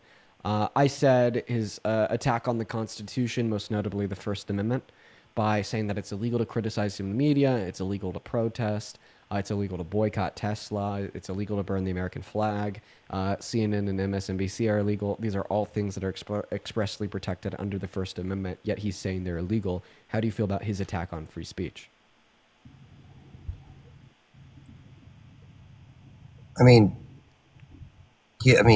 freedom of speech, like, yeah, the reports, they have their own way of, like, saying stuff, so, I mean, it doesn't matter.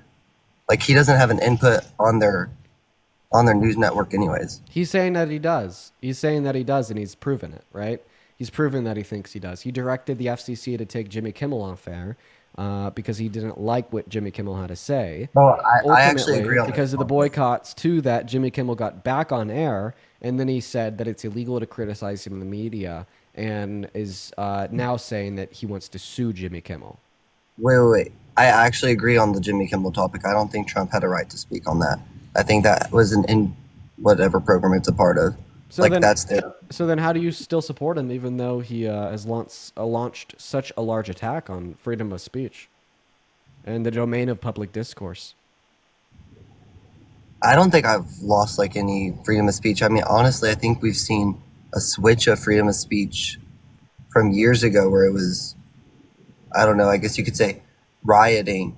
And now it's like, I feel like it's all peaceful from both sides. Like, I feel like he's influenced. Wake the fuck up. He said that it's illegal to criticize him in the media. How is that not an attack on free speech to literally say that it's illegal to criticize the sitting president? Please wake up. You're making me feel insane for just thinking it's wrong for a president to say that it's illegal to criticize him. Like, come on. He's gone. He's leaving. Okay. All right. Whatever. Moving on. Jay, thank you so much for the $54 over on PayPal. Thank you so much, Jay. I want to see 500 JW. Seriously, thank you so much for the love. That's insane. Jay says with the $54, I'm amazed, Dean, that you aren't chronically tired. I seriously don't know how you do that this all day. Well, I'm not gonna lie. You know, when I have like a good daily schedule, it gets tiring, but I can deal with it. Today, I'm honestly struggling a little bit. You know. It's been a long day. Got into that accident. Had to get the car to the body shop, whatnot. Start the process of getting a quote from them for the work.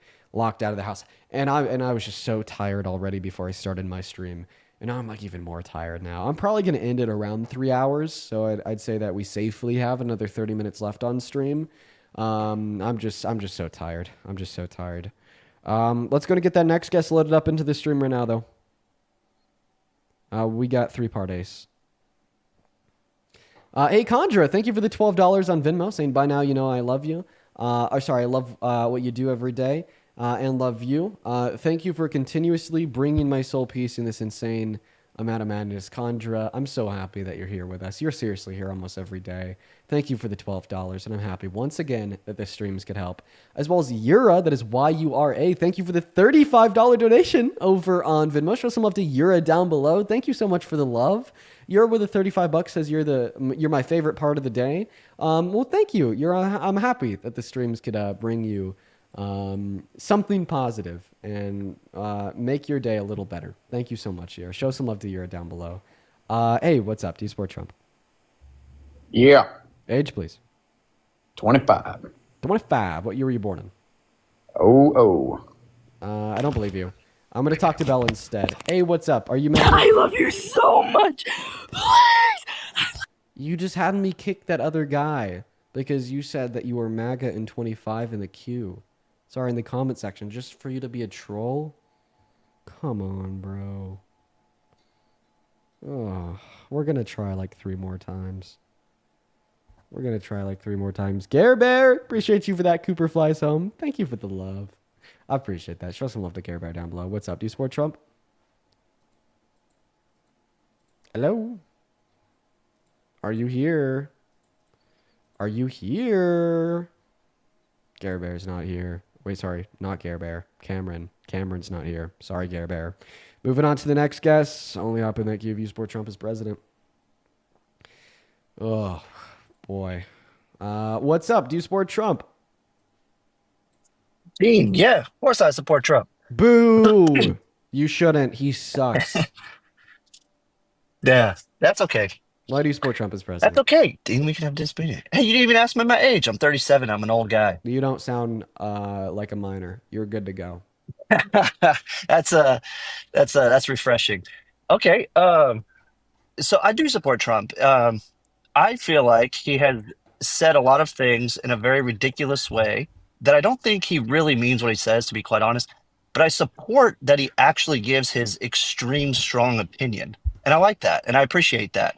And I feel it allows other Americans to feel like they can do the same. And I feel like it allows most Americans, obviously there's instances where people go crazy and nuts, but I do feel like it allows a lot of other Americans to say, hey, if we have a strong leader and a president who says, things like this and more of his thoughts and feelings, it allows us as Americans to do the same. Okay, I understand conceptually So the I idea support that. of an outspoken actor on a public stage inspiring other people to be outspoken too. I understand the conceptual idea behind what you're saying. But what if this extremely outspoken actor outspeaks about their opinion that other people don't have the legal right to share theirs? You're going to have to ask that a little more clear. What if this loud, outspoken person that screams their opinions is screaming their opinions about how other people do not have the legal right to share their opinions? Obviously, that is not going to cause more people to be outspoken. That's going to rhetorically suggest to individuals that they're actually not allowed to speak at all, right? And that's exactly what he did last week when he said it was literally illegal to criticize him in the media. No, I don't think that's true at all. Of the share of ideals, you absolutely cannot support a president that does not want the media to be a medium of public discourse for and against ideas, with criticism of those that we disagree with and uplifting those that we do agree with, but rather just a reflection of what those in power want or don't. And you said that you don't believe he said that? No. Not that I don't believe he said that. I actually tried to look that up. Somebody said it earlier, and I couldn't really find where he actually did. So if you could share that, that'd be cool. But I literally couldn't find that he actually said that. But yeah, listen, I got you. Whenever I tried growing my business. Sorry, that was a YouTube ad. I'll go ahead and play it for you real quick. Are you ready? Yeah. Yep. See, I think they'll make it bad. They'll take a great story and they'll make it bad. See, I think that's really illegal, personally. You can't take... There you go.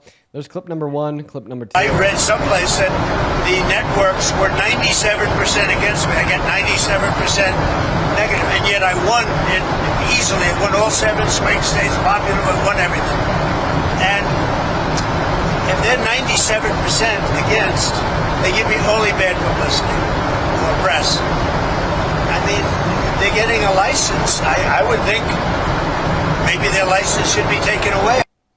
So he said media organizations that speak negatively in the press should have their licenses revoked. That's what you heard on the second clip. Then on the first clip, you heard him literally say that he personally thinks it's illegal to criticize him in the media.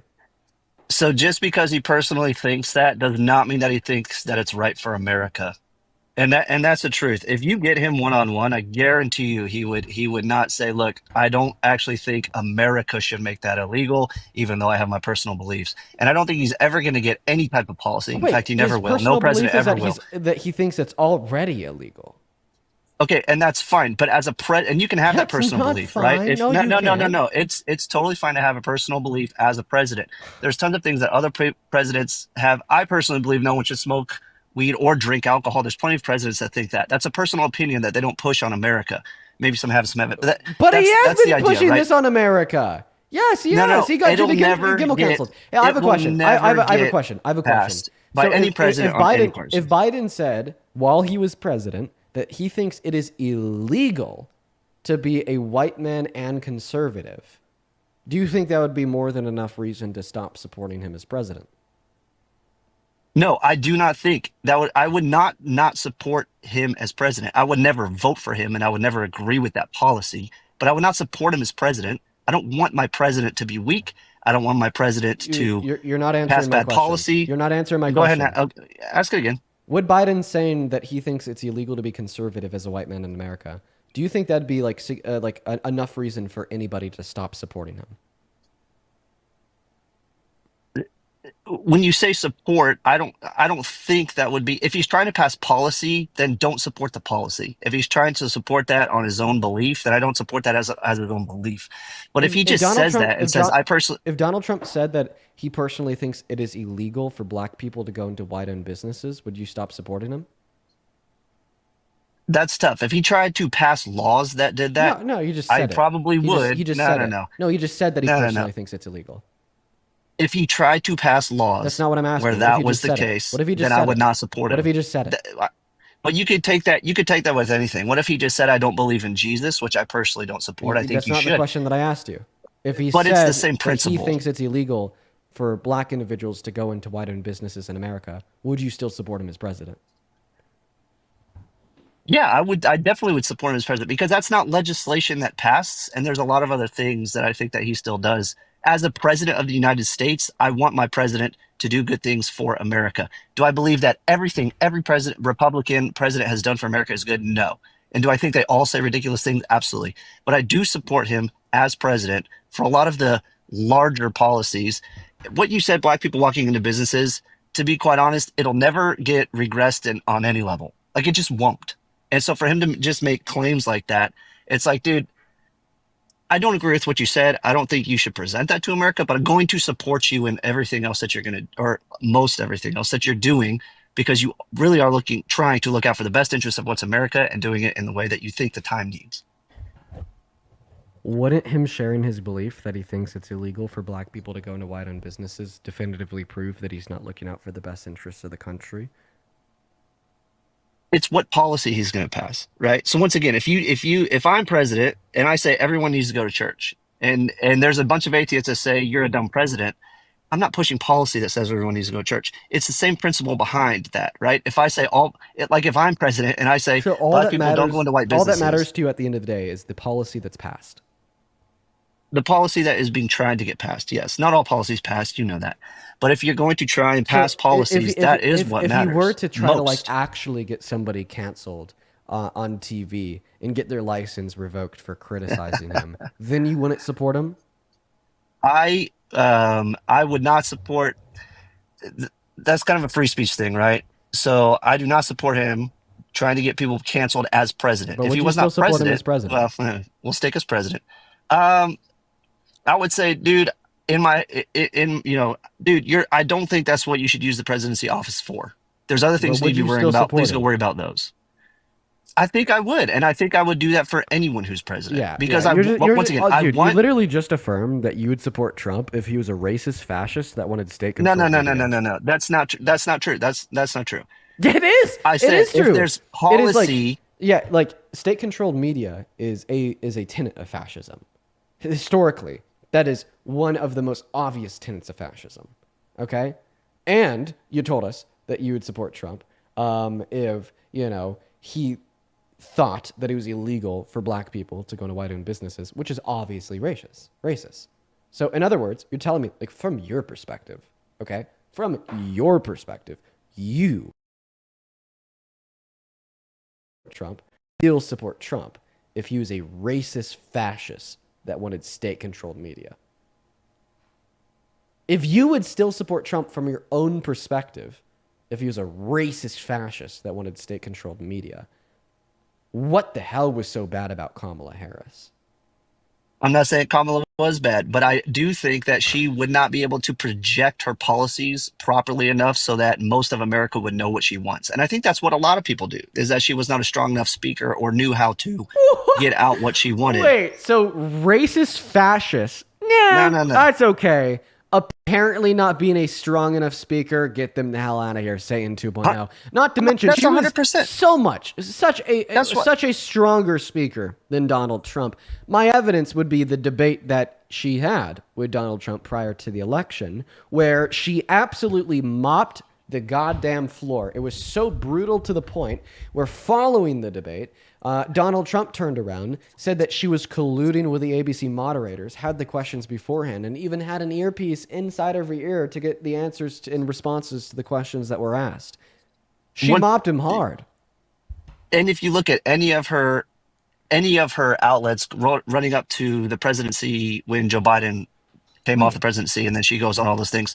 All of those were pathetic. I got to make another point here. Interviews. Hey, guess what? Remember when I told you, or more so I asked you if you'd still support Trump, even if he said that it was illegal to criticize in the media? Your response was, I don't really care what he says. He could literally say that he doesn't think black individuals should be able to go to white-owned businesses. That's not the policy he's trying to pass, therefore I don't care. There you go. But then when we turn true. around and I ask you why you thought Kamala Harris was bad, you immediately and only talk about what she said and the way that she said it. Is that not hypocritical as fuck? Don't talk over me. Is it not hypocritical as fuck for you to say that because of the way Kamala Harris spoke when she said she wanted to give tax cuts to 100 million low and middle income Americans, that was enough to never support her as president? But regardless of the way Donald Trump would speak or what he would say, even if he were to say that he's a racist fascist, you would still support him as president because ultimately you're only concerned with the policy he's trying to pass?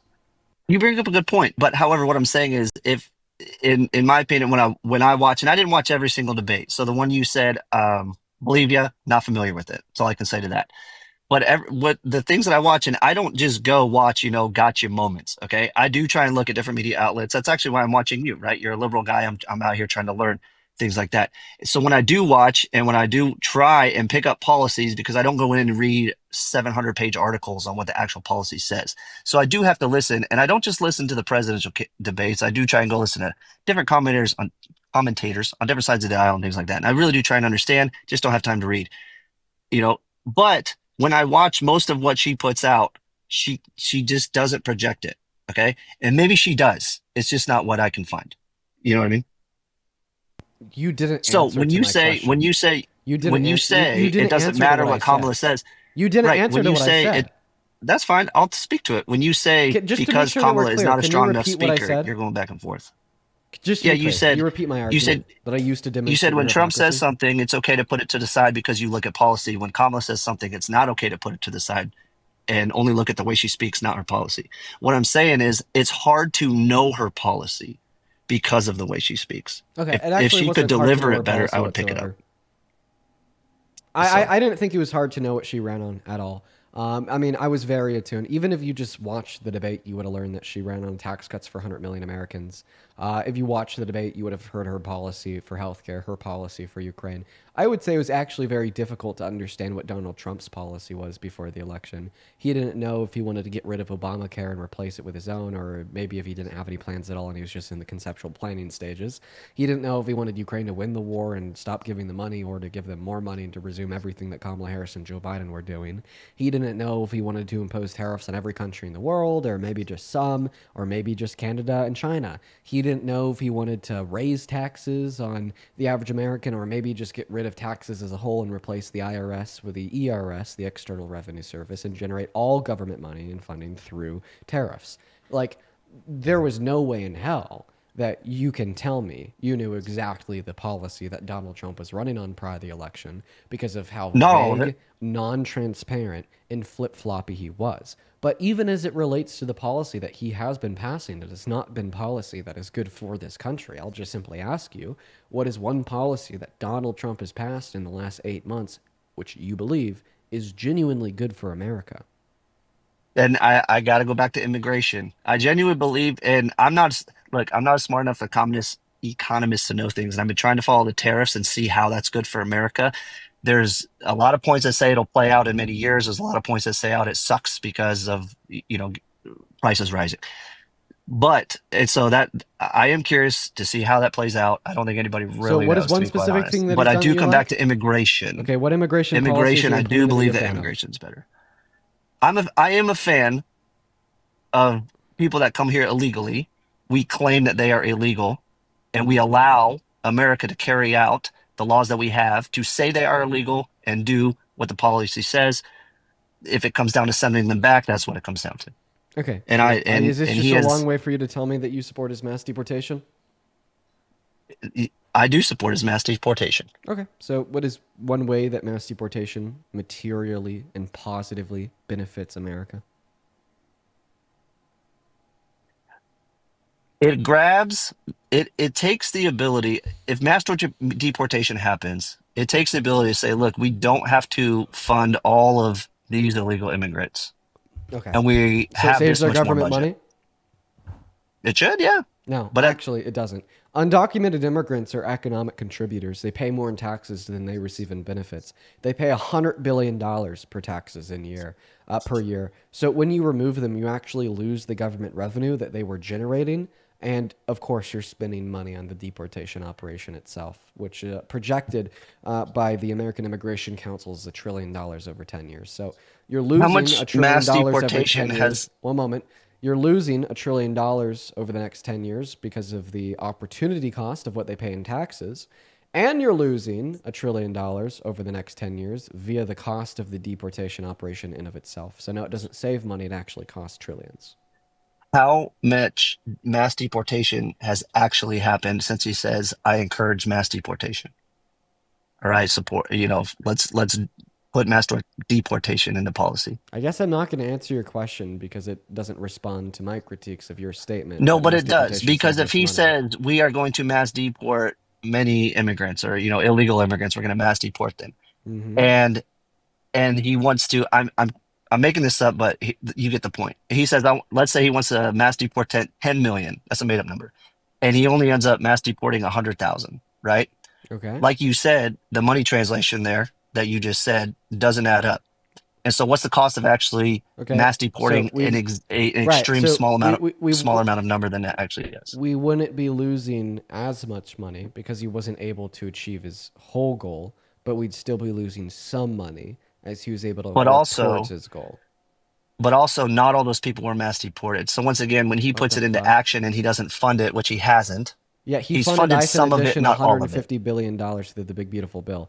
But once again, I hope you understand what this is doing for your claim, because your original claim was that, well, it actually saves our government money to do deportations. And then I corrected that by saying, no, that's not true, because you're removing people who make our government money and you're spending money to get it done. And I was like, that's going to cost $2 trillion over the next 10 years if we deport every single undocumented immigrant. And then you said, well, we're not deporting every single undocumented immigrant. We're not. We're just okay. not. Well, that does. Okay. So that means that we might not lose $2 trillion if we don't deport every undocumented immigrant, but we would just lose whatever fraction of said $2 trillion based upon the percentage of the undocumented immigrants that we do remove. Meaning that And when what's the we flip remove side? So instead of one losing the 2 moment, trillion, stop talking. you got it. Meaning that whenever we do deport an undocumented immigrant or a group of undocumented immigrants, we're still losing money, and that is inevitably still the conclusion of the argument that you're attempting to make. So are you conceding that it does not save us money, but it rather costs money? And what does this mean for my question when I asked you, what is one positive outcome of mass deportation? Does this mean that you can't name a positive outcome of mass deportation? Now you've agreed it's saving our government money is off the table, and regardless, at the end of the day, we will be losing money? Have not agreed that it does not save us money. If you say we're going to go 10 million and that's across the entire United States and it takes a giant operation to do that, your numbers could be correct. If you say we're going to do mass deportation, we're going to do it city by city, and it takes a much tighter operation and a smarter operation, that could actually save us money. I don't know the numbers on that. How is it going to save us money? Because undocumented immigrants are productive providers. You remove a productive provider that gives you money, more money than and they do not all pay taxes. You lose the net revenue. So instead of mass deportation, I like his immigration policy. Yes, I am shifting this. I like his immigration policy. I'm not letting no. I'm curious on yours. I actually don't know yours. Okay, well, we're not done with the debate yet because once again, you're still defending the premise that undocumented immigration hurts the economy and removing them will help the economy, even though I've re-suggested to you a billion times now that you're wrong and I've proven it in a million different ways.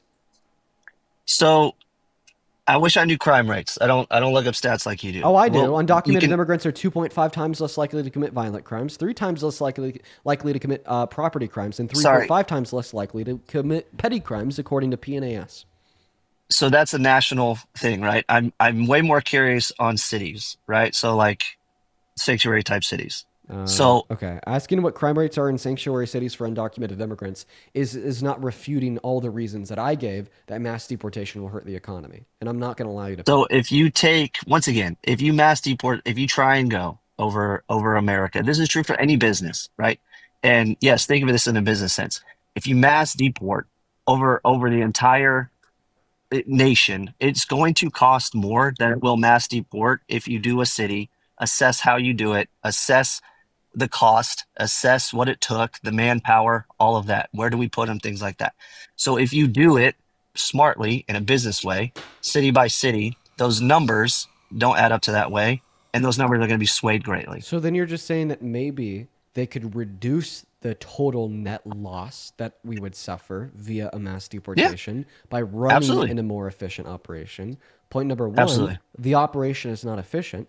And point number two, exactly. It would only be reducing the expenditure. It would not be increasing the gain, right? So at the end of the day, you're still accepting the conclusion that we are not gaining money when we do a mass deportation. You're just trying to reduce the amount that we'd lose. And you're probably right. But on the flip side, I'm probably right. I said probably. So then what is one positive outcome of mass deportation on America? Once again, I gave you my point. That's probably about as far as I can go without reading. No, you just conceded. You didn't give me your point. You conceded your point. You said that, well, it's actually not going to save our country money. You know, we could do what we can to try to make the cost as low as possible, but at the end of the day, there's still going to be a cost. So what is one positive outcome of mass deportation on this country? So if you do mass deport, and I like I said, I need to do more research at that point then to give you my answer. Okay. But I did give you my answer of what you said, reducing the cost. Okay. So then you don't. Then you don't support Trump because of his mass deportation. You're currently. That doesn't mean I still don't support it. I mean, I could still say yes, spend the $2 trillion. Okay. That doesn't mean I don't support it. Okay. So why would you support mass deportation even if it would like destroy this country's economy? We just had that whole conversation. No, we didn't. We just had the whole conversation according to that question. Okay, I am curious though, Dean. I really am curious. Wait. Then sum it up. What would the reason be you would still support mass deportation if it only hurts this country? Once again, I want to support the President of the United States to give Americans, right, citizens, I should say, give citizens the best opportunity in life that they have. And if mass deportation does that, that's what it does. Wait, obviously citizens would have less opportunity if the economies were soft. That doesn't make... Say that again. Obviously citizens would have less opportunity if the economy was soft. Was worse off? Oh, worse off. Sorry, worse off. How would the economy be worse off? People would be begging for jobs. The opportunities would still be there. No, we'd lose Oppor- opportunity. I don't think you would lose opportunity. Yeah, that's what happens when you forcefully remove 8.3 million laborers and 11 million demanders. Our economy becomes significantly less efficient and it downsizes. According to the American Immigration Council, if we were to remove all undocumented immigrants tomorrow, our GDP would go down by 1.1 trillion through 1.7 trillion dollars per year, and we'd be Once again, destroying the job market as our producers would be producing less and selling less as they have less workers to produce their goods and less consumers to buy their goods. And overall, some of that is true, obviously. If you walk into where there's a market where there's 100 undocumented workers as opposed to you walk into a market where there's 3 undocumented workers, yes, the one that drops 100 is going to see a drop in business. That's absolutely true. But like you said, if you deport them tomorrow, it's impossible. You can't do that. It doesn't And so if change, you, but it doesn't change the concept that when you do deportations, it hurts the economy, and when you hurt the economy, you reduce opportunity. It doesn't change but that. it doesn't. This gets into, man, there's more I want to say. I do have to like drive my car though, so I don't really want to do this while I'm driving, but Yeah. I So do. is that all? I do. I'm just, it's fine. That is all, Dean. You're great. And you don't have to debate me. Just give me 10 seconds if that's okay. I would love, because I don't know. I've watched you a little bit. I'm a little bit familiar with you. I would love to hear something about letting immigrants into or letting illegal immigrants into the country. And I do have to go, but I'm curious on your thought on that. I just haven't seen it or found it yet. I mean, I'll kick you since you got to go. I don't even know what he was. Does anyone know what he was asking me for there? God, it was really hard to be patient through that conversation. I need to be better rested. That's how I maintain my patience with like the guests that are just making no goddamn sense, you know. And I'm not too rested right now. That was hard for me to stay patient there. Elena, thank you for the $10 over on Venmo saying, "Hey Dean, sorry you're having such a rough day. Hope you have a great night." Thank you, Elena. No, dude, I was gonna have a great night. Originally, my mom was gonna come over and have dinner with me and my girlfriend, and we're gonna crack open a bottle of wine and chill out. But she got stuck driving home, so we're gonna have to do that on Friday.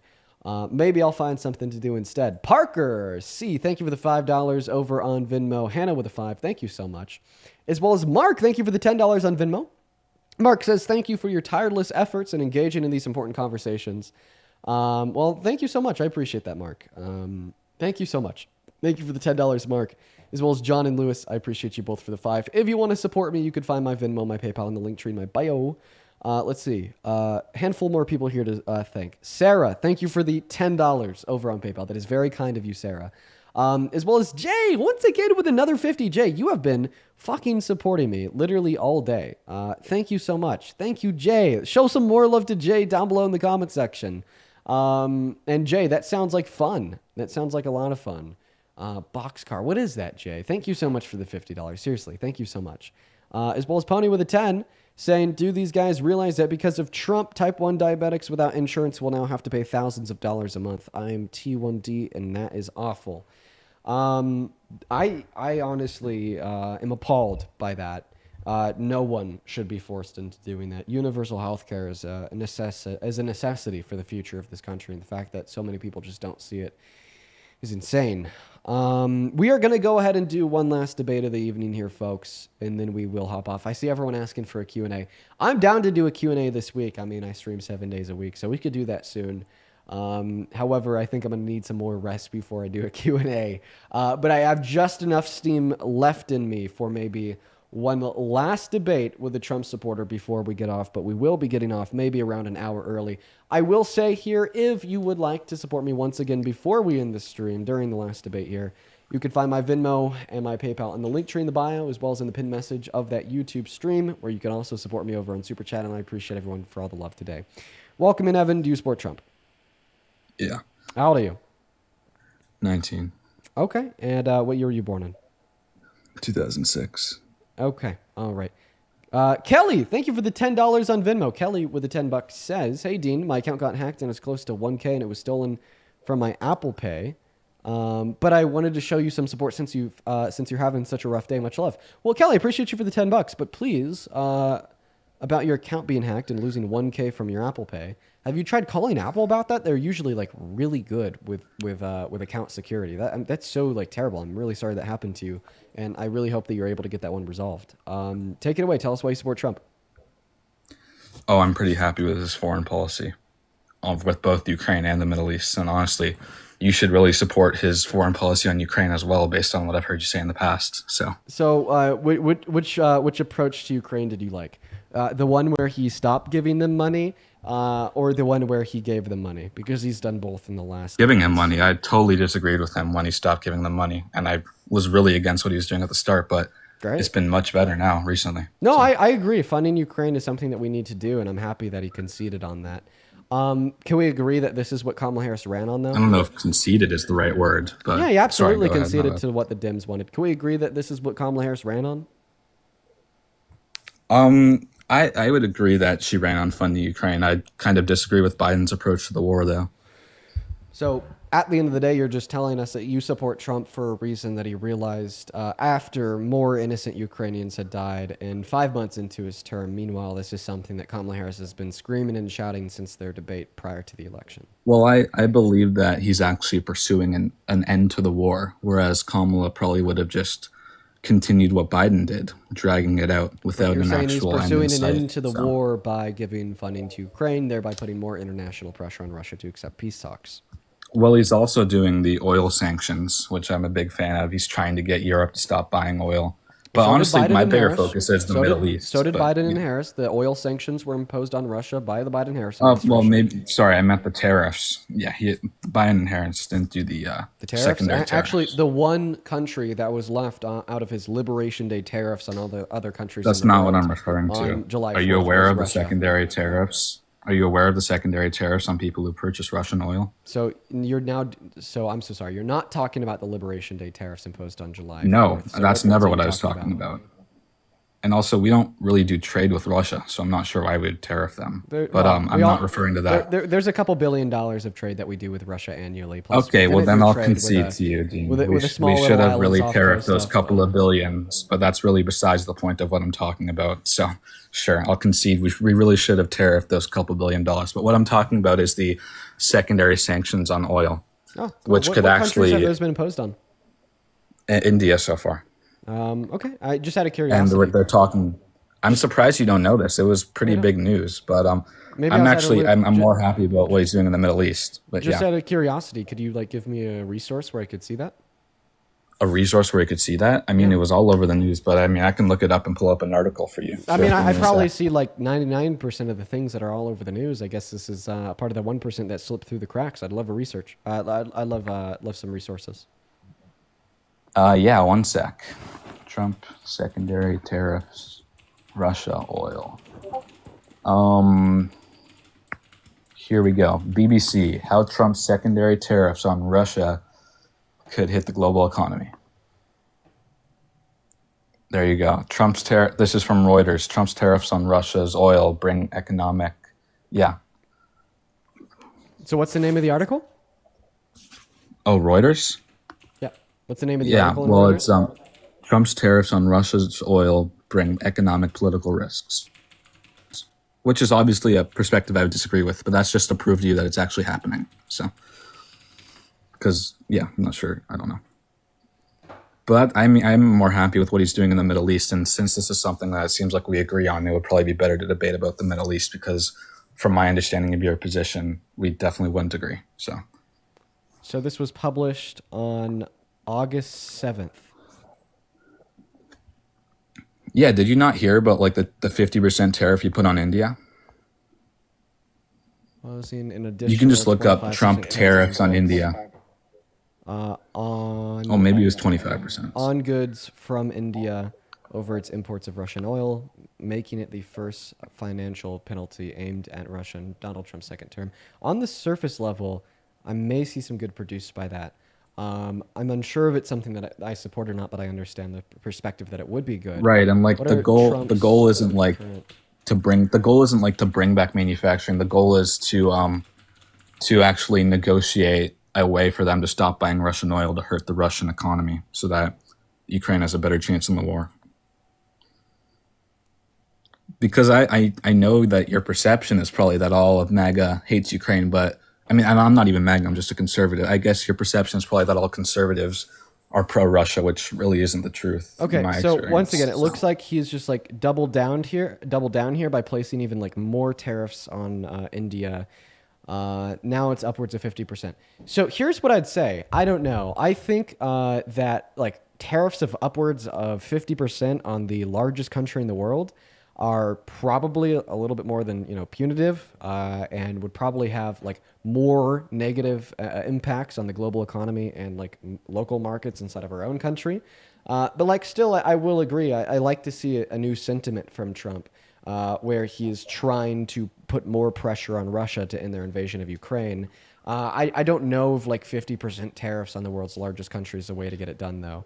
And I definitely well, how think else would you get that it the done? harm caused by, the first handful of months where he was doing what he ran on with, tariffing the hell, sorry, not tariffing the hell, but rather defunding Ukraine, emboldening Russia's aggression, is a complete opposite of what he's doing now, which is I good, by agree. the way. I'm happy that he conceded on this. But my question would I be, was did you vote for very Trump? concerned about that.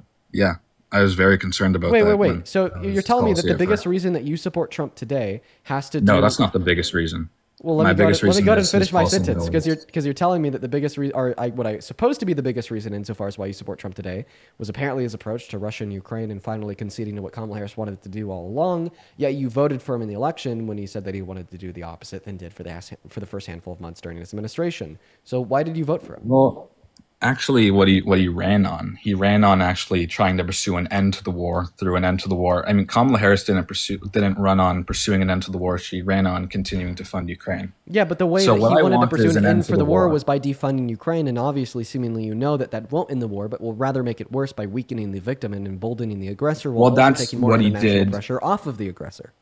That's what he did initially, but that's no longer his policy. When Right, that but was that's his a policy policy that he initially, ran on, and that's a policy that he that's had when not you what he voted ran for on. him. No, that is not what he ran on. Yeah, he from my absolutely ran on understanding, no. on defunding Ukraine. That's what the whole GOP has been running on and begging for like, I don't know, I like the disagree. last 3 That's years. a portion of the GOP. That's not the entirety of the That's the GOP. portion Mike of the Johnson's GOP that like includes MAGA. continuously. That's a portion of the GOP that includes Trump, and that's a portion of the GOP Would you that say included that Mike Agenda Johnson is 47. MAGA?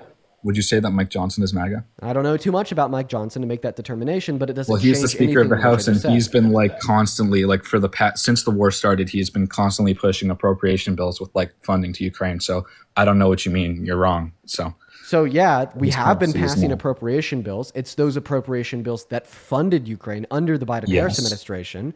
But the only reason Right, that the but written reluctant by GOP would pass Mike those Johnson. that the reluctant GOP would pass those appropriation bills was by bargaining, getting what they want, and then ultimately allowing some funding to Ukraine because that was what was popular with the majority of Congress. That majority of Congress being the Dems.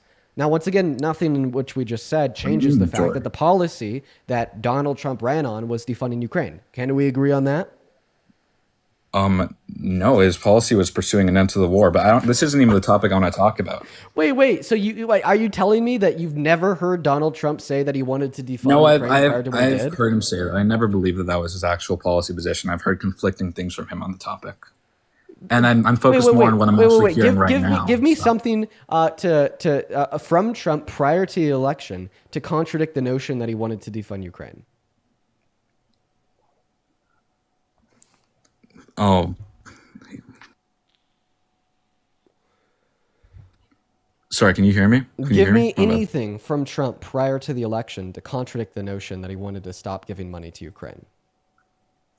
Anything from Trump? Well, I'm more focused on the notion of ending the war.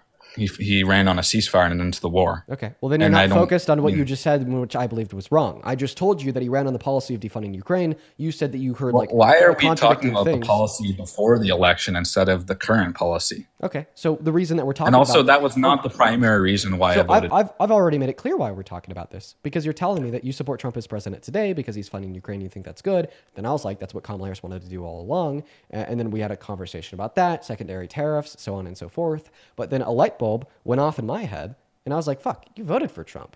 But during Perhaps the I had election, don't other interrupt me. reasons for Sit down, voting little boy. You voted for Trump. During the election, I apologize for calling you a little boy. Maybe I'm just tired.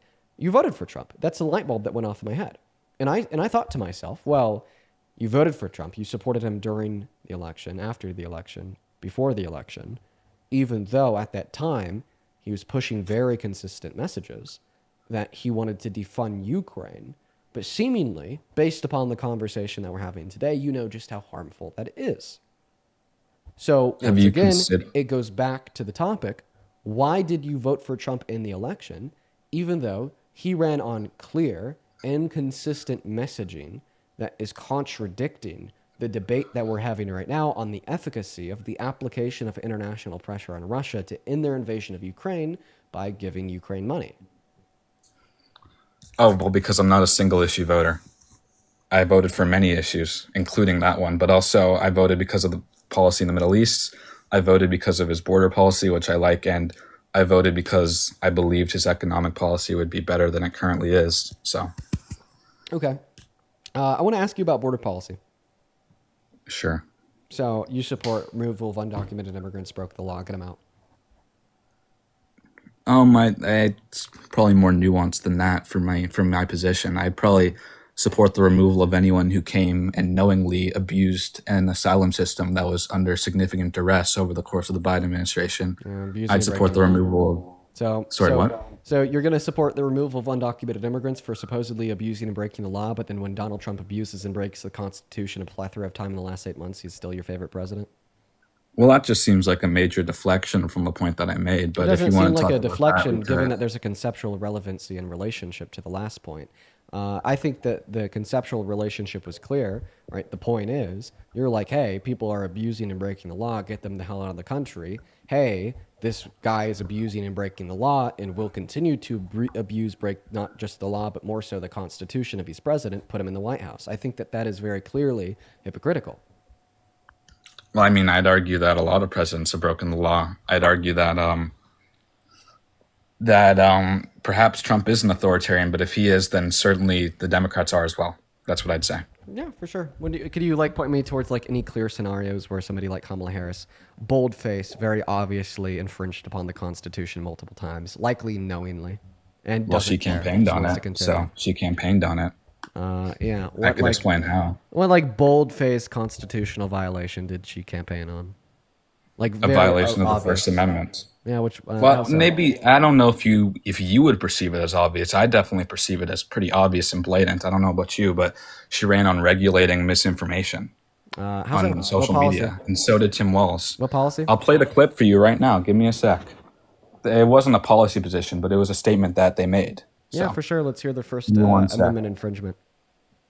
Well, first of all, let me get your opinion on this. Do you agree that we should regulate misinformation and that the government should decide what that is? I think that some misinformation can be regulated in special circumstances.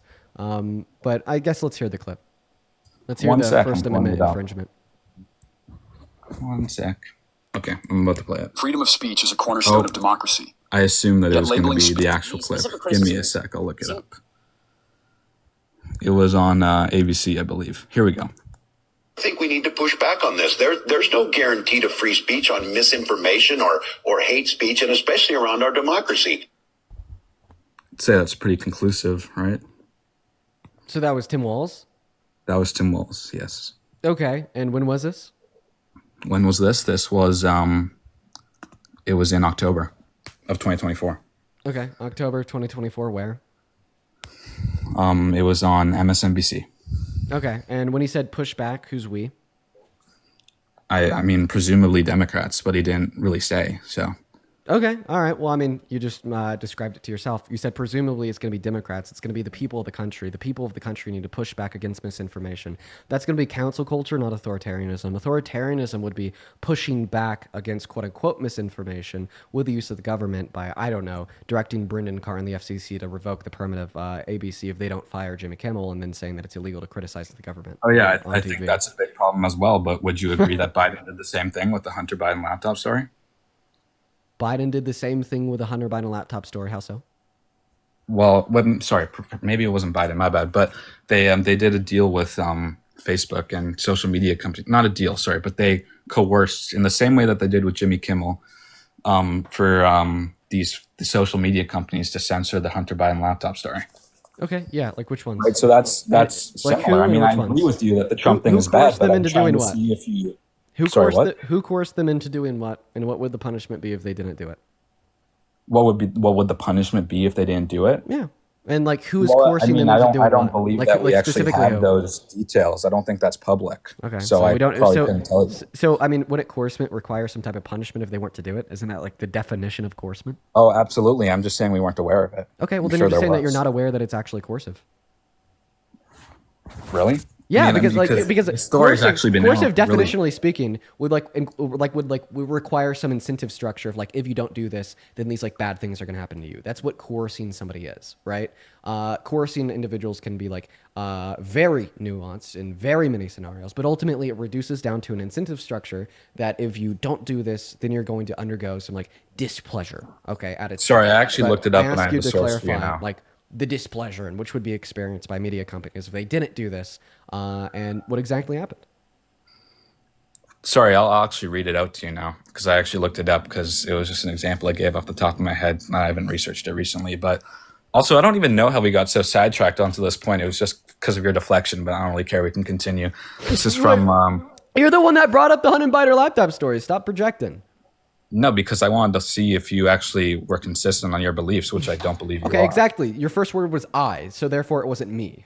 And you said I'm the one that deflected. No, but you originally deflected when you deflected from the border. Yeah, well, remember how I gave you a very clear explanation on how I didn't deflect, and you just kind of ignored it and are now re-repeating that I did deflect. But once again, how was the Biden-Harris administration going to punish these media organizations if they didn't like take off reporting about the Hunter Biden's laptop story? Who even like told them that they have to take them off? Like, what did they say? Who was it? When and where? Give me more information. Yeah, so this is from the House Judiciary Committee. This is the title. It's from June 25, 2024. New information shows CIA contractors colluded with the Biden campaign to discredit the Hunter Biden laptop story. What does discredit mean? Well, I'd have to read the whole thing. Give me a sec. I will. But doesn't that title seem concerning to you? That like a political campaign is colluding with the CIA to try to make sure that a story can't be released? This does seem concerning. This is why I'm asking you clarifying questions. So what does discredit mean? Okay, wait. But like, if it's true that they censored speech, will you condemn it? I'm asking a clarifying question. Like, if what is true, what is discrediting mean? I'm reading through the article. Give me a sec. One sec. Yo, Jennifer, thank you for the $10 on Venmo.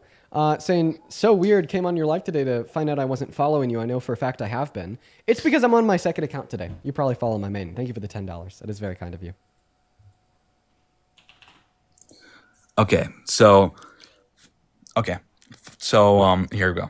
On October 14th, 2020, the New York Post published a report detailing how Hunter Biden used the position and influence of his father, now President Joe Biden, for personal gain with the apparent awareness of President Biden. 5 days later, on October 19th, 2020, 51 former intelligence officials signed on to a public statement that stated that Hunter Biden laptop story had all the classic earmarks of a Russian misinformation operation in an attempt to discredit the New York Post reporting. Wait. You think that's okay? Wait. I want to hear you say it. Well, you think that is okay? I think that's fundamentally different than anything that we're discussing with the government saying that it's illegal to criticize them in the media. Because would you agree that is? Will you allow me to attack on finish free speaking? speech? I would actually no, I wouldn't. I actually staunchly disagree that is attack on free speech, and I will tell you exactly why if you allow me to finish speaking. Wow. Because what year was that? It was in 2020. Exactly. Who was president in 2020? Not Biden. Okay. And you're telling me that a private citizen, Joe Biden, went and reached out to other private citizens, individuals that he knew from like the CIA, because he was serving as VP under Obama like 4 years prior. And, he went to them after hearing like Hunter Biden say like, oh, this story is fake. Or like maybe even Hunter Biden went directly to them because it sounds like you said Hunter Biden leveraged his dad's influence. So I'm going to actually repeat myself here and reframe what I'm saying. With Biden being aware of it. Hunter Biden went to a private citizen. With Joe Biden being aware of it. I need you to go ahead and allow me to finish speaking. Yes, one private citizen went to other private citizens with another private citizen being aware of it and acted upon their free speech to discredit the story, saying that it has earmarks of like Russian misinformation, regardless if it was Russian misinformation or not, to then counteract narratives propagated in the media in which they were not stopping, but rather counteracting. that is not an infringement on free speech, but rather an example of free speech.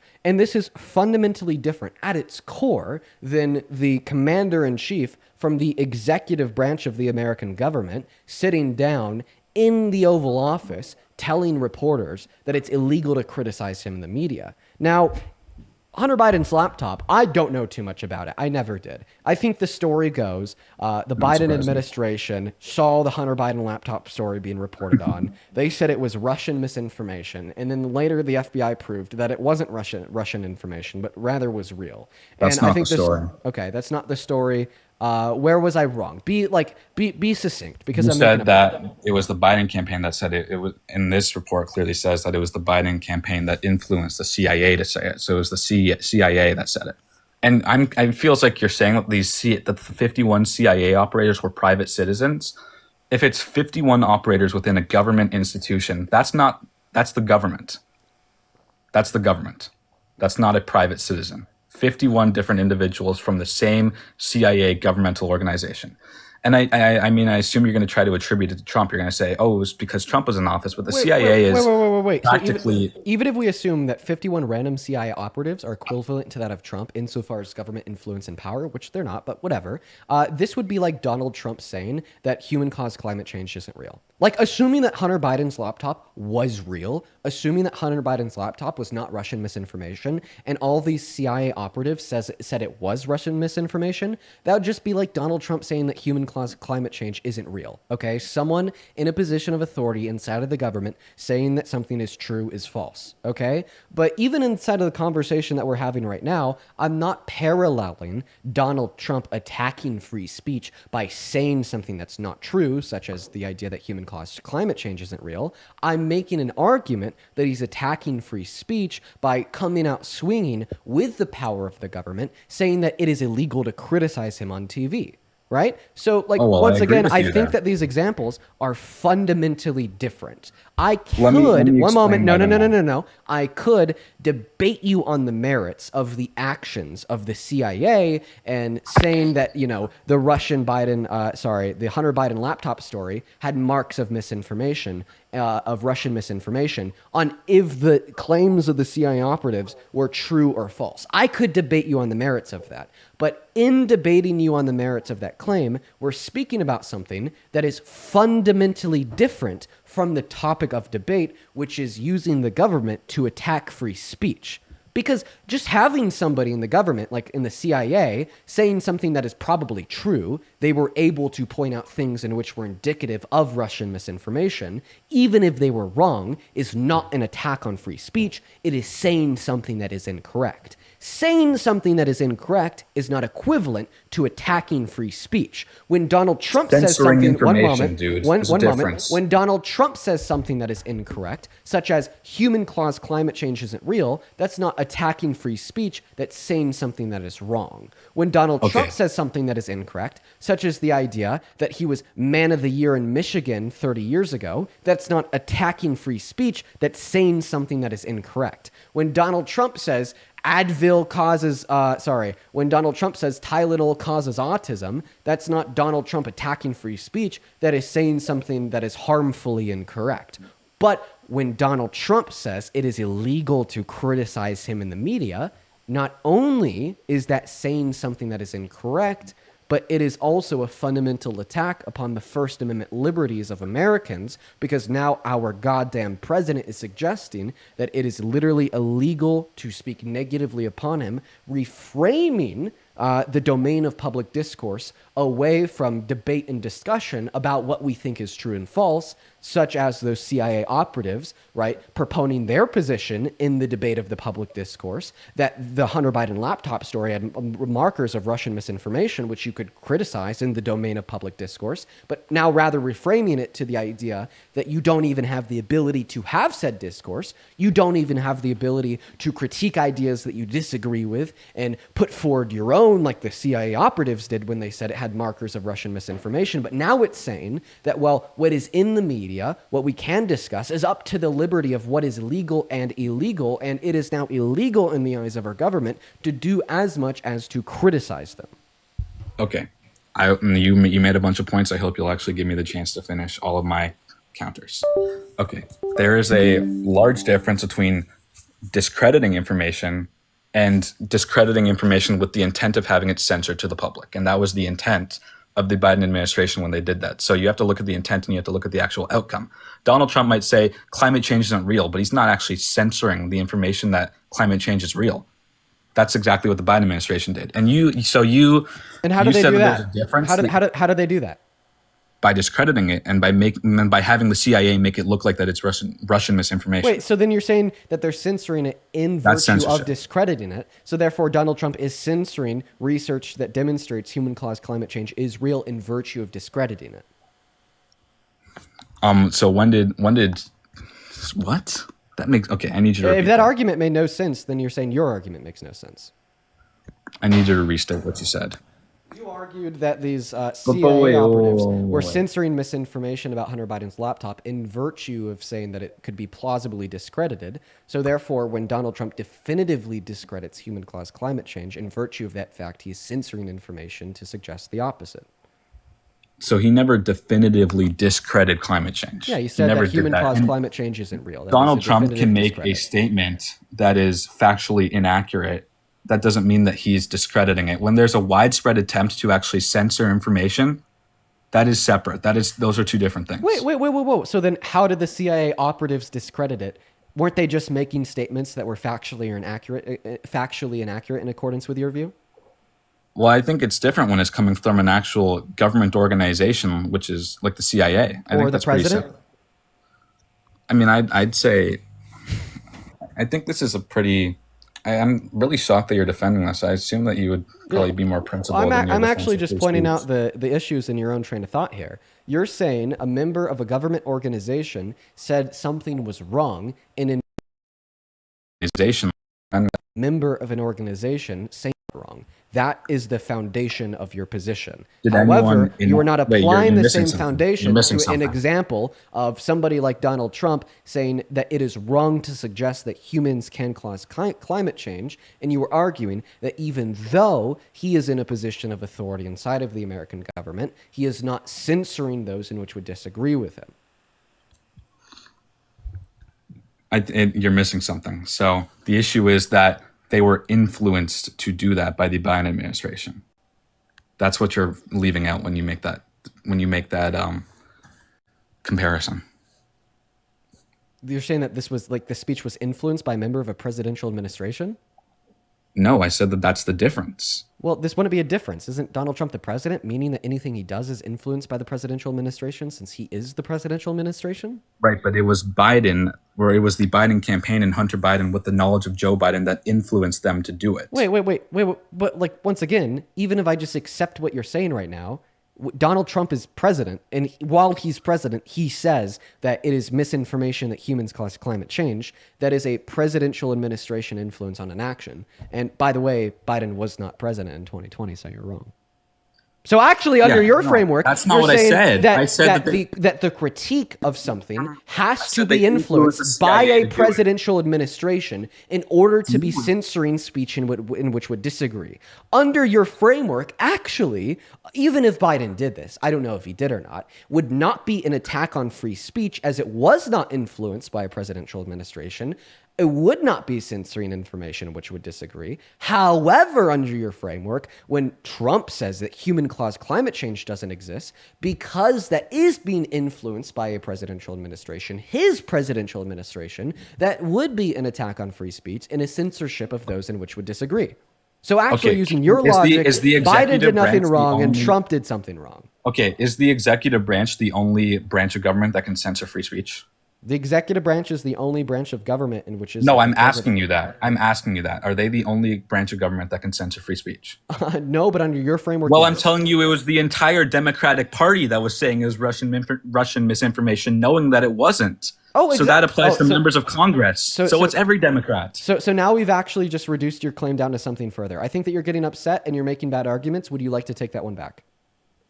No, I'm not going to take that back. Okay, because now you're just saying something that others think is wrong is censoring free speech. When I say that the big beautiful bill is bad, do you think I'm wrong? No, I don't think you're. I mean, I disagree, but yeah, I think you're wrong. Okay, so But therefore, actually, no, I would agree. Therefore, in accordance with your view, I'm censoring free speech about like the big beautiful. No, it's different when you know something is true and you intentionally censor it. I don't think that any of the claims that the big beautiful bill is wrong. And now you're positing knowledge. Can you please demonstrate the mental states of these 51 CIA operatives and definitively prove that they had knowledge that it was real? Well, I don't really have access to that information to be able to definitively prove it. So no, but I think that's. But now you're arguing that. We know now that but you're they saying knew that this it was knowledge. true. Wait, we know now that they knew that it's true. What's the evidence? I just read you the report, bro. Do you want me to read it to you again? No, the report just said that they said it had marks of Russian misinformation, not said that they It was said the it had Hunter marks Biden of laptop Russian story. misinformation. Meanwhile, they knew it actually didn't. Wait. You think Hunter Biden wouldn't know if the Hunter Biden laptop story was true or not? I'm not saying Hunter Biden wouldn't lie. You are. Wow. Would Hunter Biden know if the Hunter Biden laptop story was true or not? I'm saying that Hunter Biden would know if it's true or not, but Hunter Biden would also probably lie. And that's what I think is most likely. Honestly, if you want to ask me about like the Hunter Biden laptop story, like I'm pretty sure it was confirmed as true by the FBI on multiple occasions. And I think that he lied. And he told his dad, he told his family, and he used that influence to try to convince other people to try to cover it up. And I think that was really fucked up of Hunter. But once again, you have still not sufficiently demonstrated the Yeah, you mental still state took of a the CIA photo with him operatives. smiling, right? You still took a photo with him smiling despite that, right? I didn't know about the Hunter Biden laptop Maybe that story was except at that point. that was Harry. My bad. Maybe that was Harry. But you were at that party with him, right? Hell yeah. Okay. Would you associate with someone that says misinformation and intentionally tries to get the government to censor that misinformation? I mean, I have you on my live right now. Really? I'm trying to get the government to censor misinformation? In what way? No, it's in response to your first part, saying somebody that says misinformation. It was supposed to be a joke. Oh, wow. What misinformation have I said? By the way, was I supposed to like leave that party as soon as I saw like Hunter Biden? Was I supposed to turn around and leave? I'm pretty sure you knew he was going to be there in the first place. No, I didn't. Okay, maybe you didn't. So now you're assuming the mind states of not only these 51 elusive CIA operatives, but you're also assuming those of mine. So once again, can you please demonstrate to me that when these 51 CIA operatives said that the Hunter Biden laptop story had markers of misinformation, that in all reality they knew it didn't?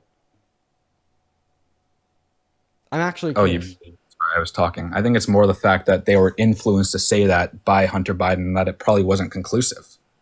Okay, so if the son of an old vice president influences people in government to say something, and then they do, then them saying that said something is censoring speech.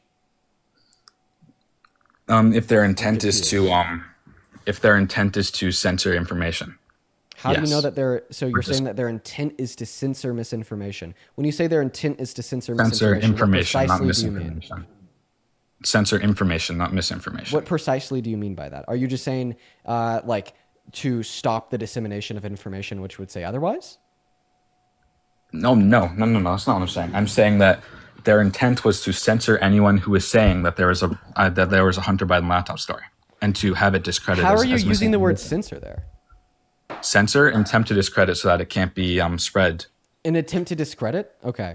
So you're saying that because they said that with like false, as a result of it being discredited, so you're saying because they said it was false, they were attempting to discredit. Sure, I'm just going to point out more issues within your own line of thought as it would relate to your statements and beliefs on Trump, right? I'm not necessarily telling you you're wrong. I'm telling you you're a hypocrite. When Donald Trump says that it is wrong that humans cause climate change, I'm just now going to baselessly assume that he had an intent to suppress information to demonstrate an alternative. And if you tell me that I can't assume just because he thinks that it is wrong that humans cause climate change, that therefore he possessed an intent to stop the dissemination of information that would say otherwise, I'll just say that right back to you as it would relate to your statement. My assumption of their intent is not baseless.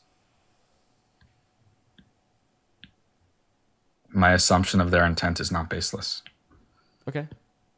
Reposts. What about my repost chat? Okay, so then you're saying, I just out of curiosity, why are you saying that how do you know that their intent was to, why do I have you blocked? You have me blocked? I have no idea. Why do I have you blocked on my main account? Oh, it's because I made fun of you for saying the N-word. I remember. Yeah. That was funny. Oh, yeah. Weird. You can drop me if you want for that. I don't really care. Weird.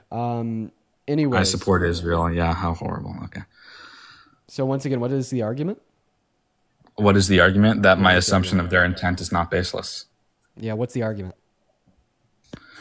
Oh yeah, so I'm the just curious, argument what's is the base? that. Sorry, what? I'm just curious. What's the base?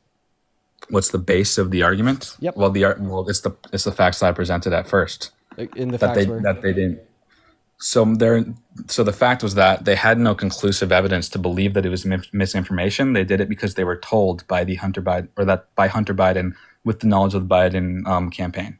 Wait, didn't you just say that they reported that it had marks of Russian misinformation? Yes, that's what I said. Okay, did it have marks of Russian misinformation? Like, what were the marks that they said? It doesn't say that in the support. Wait, yeah, give us like exactly what these 51 CIA agents said. Like, I'm curious. You expect me to pull that up? I mean, Yeah, I can do, pull that up. because you're making an argument that these 51 CIA agents were censoring free speech based upon what they said. So what exactly did they say? I'll look that up for you, Dean. Sure. Give me a sec. I honestly, this should have been my first question. Like, what exactly did they say? Lori, thank you so much for the $25 over on YouTube. I really appreciate you for that love. Show some love to Lori down below in that chat, y'all. As well as Jolene with the $20 on Super Chat. Jolene says, much love and support. Keep up the good fight. Thank you, Lori and Jolene. Y'all are awesome. As well as Raven with the $20, saying they always default back to defensive mode when they're losing the debate. They always do every single time. I appreciate you three so much for the love. I really do appreciate it. As well as Bonnie with the $10 in Venmo saying, keep it up. I love listening to you. Even at 45, you literally teach me something new every single time I do listen to you. Thank you, Bonnie. I appreciate you for the $10. As well as Jennifer with the $10 over on Venmo. I appreciate you so much for the love. That is incredibly kind of you. Thank you so much, Jennifer. Yeah, I'm reading through an argue right now. One sec. And Miles Square, thank you for the $25 over on PayPal. It says, Walt's full statement. Years ago, it was the little things, telling people to vote the day after the election, and we kind of brushed them off. Now we know it's intimidation at the ballot box. It's undermining the ideal that mail-in ballots aren't legal. I think we need to push back on this. There's no guarantee to free speech on misinformation or hate speech, and especially around our democracy. Tell the truth where the voting places are, who can vote, and who will be able to be there. Isn't that the statement that you said, Tim Waltz had said, that was them campaigning on free speech violations? I wasn't listening to you. I'm looking for the article right now. I just read off the whole statement that Waltz had said about there's no guarantee to free speech on misinformation or hate speech, especially surrounding our democracy. Tell the whole truth where the voting places are, who can vote, and who will be able to be there. Framed in a conversation about how individuals... Oh yeah, that doesn't justify it. Well, actually it does. Because it is actually... No, it does not. No, it is actually illegal. People have been sentenced to jail. You think laws can be unconstitutional? People have been sentenced to jail for like. Do you think laws can be unconstitutional? I'm gonna appreciate if you'd allow me to finish. People have been sentenced to jail for lying about like the day of the election. And in fact, I forget his name, but after the 2016 election, I forget his name, but he ran like this algorithm that sent texts to like all of like, I don't know, it was like 100,000 people that were going to vote for Hillary Clinton. And these texts included like fake locations to vote and fake times and places to vote. And he went to jail for like 4 years. And I'm pretty sure it falls under election fraud. Do you think laws can be unconstitutional? Yeah, but these laws surrounding election fraud aren't. They've only been upheld by courts forever. There's no case law to demonstrate there's that a they're lot of unconstitutional laws that have been held up by this. Can you please give me a demonstration of any case law to argue that election fraud, indictments and convictions surrounding the dissemination of misinformation of like where and when to vote that have been I can disagree with case law just like you disagree with case law. You disagree on Roe v. Wade, right? But it happened. Like Roe v. Wade got overturned. Actually, does that mean you agree with it just because it's case law? This is an equivocation. My base on disagreeing with the Dobbs decision is going to be a moral one, not a legal one. I'm sure that the Dobbs decision was perfectly legal. It's just the fact that I think it's immoral. Really? Yeah, and if I thought so that the Dobbs, you think that there isn't the if I thought that the Dobbs decision was illegal, and I don't really even know how like SCOTUS can make an illegal ruling. It is self-defined that they have the ability to reinterpret the Constitution. Then like I wouldn't be advocating for new federal law to protect women's access to abortion. I'd be advocating for some type of check or balance on SCOTUS for making the illegal Dobbs decision.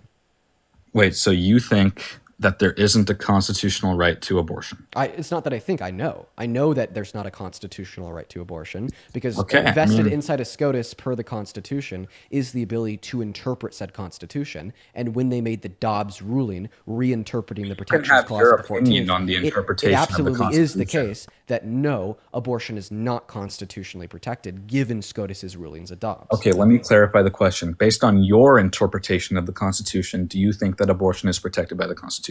Yeah, I actually... Your personal interpretation. I don't know enough about the Protections Clause of the 14th to make that determination. Okay, that's fair. Because I'm shocked because that's definitely not a left-wing position, saying that abortion is not a constitutional right. That was pretty surprising to me to hear you say that. But I actually respect you because I agree with it. And if you want to do it, you have to do it through Congress. So. I'm so sorry. I think that I disagree with you. I don't think that it's a left-wing position to believe that in like the scope of how the Constitution is defined today, that abortion is not a constitutional right. Like that's obviously true, right? Because of the Dobbs decision, right? If it wasn't a common left-wing belief to believe that abortion is not a constitutional right anymore because Donald Trump... I'm not talking about anymore. I'm talking about the interpretation. Because he directed SCOTUS to overturn it, then you wouldn't have seen the left like rallying around Kamala Harris and attempting to get her to pass congressional policy to codify women and girls' right to choose. Well, I'm talking about the individual interpretation of individuals on the left. And under this logic, it seems like you would support the decision being overturned. Do you support it then? If you think that it's unconstitutional, would you support Roe v. Wade being overturned? I want to hear you say this. There's no correlation between these two things. I think it's unconstitutional because the Dobbs decision ruled it was unconstitutional, meaning prior to the Dobbs decision, I thought it was constitutional because of Roe v. Wade. Like, so that's just how you base all interpretations your of the decisions Constitution about work. constitutionality based on the Supreme Court. That must mean that you think that the Dred Scott decision was okay, right? Okay. Well, first I'm going to respond to the first part of that. It just is now you're equivocating between constitutional and okay. No, it just is the case that SCOTUS has the ability to interpret the Constitution. That's what the Constitution defines their role as. Even when the Dred Scott decision was made, yes, when the Dred Scott decision was made, it was the case that Black Americans did not have a constitutional right towards citizenship. In fact, if you think that I'm wrong for suggesting that after the Dred Scott decision was made, Black Americans didn't have a constitutional right to citizenship, does this mean that you didn't support the 14th Amendment? No, Oh, I'm not fuck. saying that. Oh, wait, you are saying that. Because if you thought they already had the constitutional right to citizenship prior to the 14th Amendment, then why would we need the 14th Amendment? Oh, wait, we needed the 14th Amendment to designate citizenship for Black Americans because the Dred Scott decision made it unconstitutional for them to be citizens. Therefore, we changed the Constitution to account for the fact that the Dred Scott decision made it unconstitutional. Again, you think I'm talking about your personal interpretation of the Constitution. Wait, if you're talking about my personal interpretation of the Constitution, then you wouldn't be asking me about the interpretation of SCOTUS at all. And the Dred Scott, Dobbs, and Roe v. Wade would be completely because I'm irrelevant. confused because it seems like your interpretation of the Constitution is just based on whatever the Supreme Court says. No, that's my understanding of the legal system in America and how the Constitution is understood by the legal system. Maybe that's the disconnect. Okay, well, thanks for clarifying. Like when I say think something, this is when a I say ridiculous something is position. unconstitutional in America, I'm not going to be relaying my personal beliefs. I'm going to be relaying the facts of the criminal justice system. Like for instance, I'll give you an example, right? Because you're asking me if I think something should or shouldn't be unconstitutional, right? Yeah. Okay, so like asking me if I think something should or shouldn't be illegal, right? Sure. Okay, understand it this way. Do you think that child marriage should be illegal in all 50 states? No. Or legal or illegal. I think it should be illegal. Child marriage should be illegal. Illegal. Okay, I totally misheard you. I promise you I misheard you. I think it should be illegal. Okay, thank you for clarifying. So we share that same personal decision, that same personal belief that child marriage should be illegal in all 50 states. Does that mean Yes, that it it is should be illegal in illegal. all 50 states? It should be illegal. But Child does that marriage mean that should it be is illegal? No. Okay, great. And that's all that I'm saying about the Constitution. I could interpret parts of the Constitution and come to conclusions of what I think should or shouldn't be constitutional in accordance with case law, the explicit text of the amendments, articles, so on and so forth. But ultimately, at the end of the day, if SCOTUS has a different interpretation, and it is SCOTUS interpretation that sets the law of the land, even if I think X should be constitutional or unconstitutional, if SCOTUS says otherwise, then I'm wrong, or I'm not wrong. It just is the case that it actually isn't constitutional or constitutional. Do you understand what I mean? So, like, for instance, like if I were to interpret the privacy clause of the 14th into meaning that women's access to abortion is constitutionally protected, if SCOTUS rules that it isn't, then it isn't constitutionally protected. That's just the fact of the matter. Yes. I'm just saying that I disagree and I think it should. I but that doesn't understand change your that it isn't. clarification. I understand. Okay, so now going back once again, please tell me what the 51 CIA individuals said about Hunter Biden laptop. About the Hunter Biden laptop. Yeah, okay. Give me a sec. I mean, I wasn't done reading the source when you made that statement, so one sec.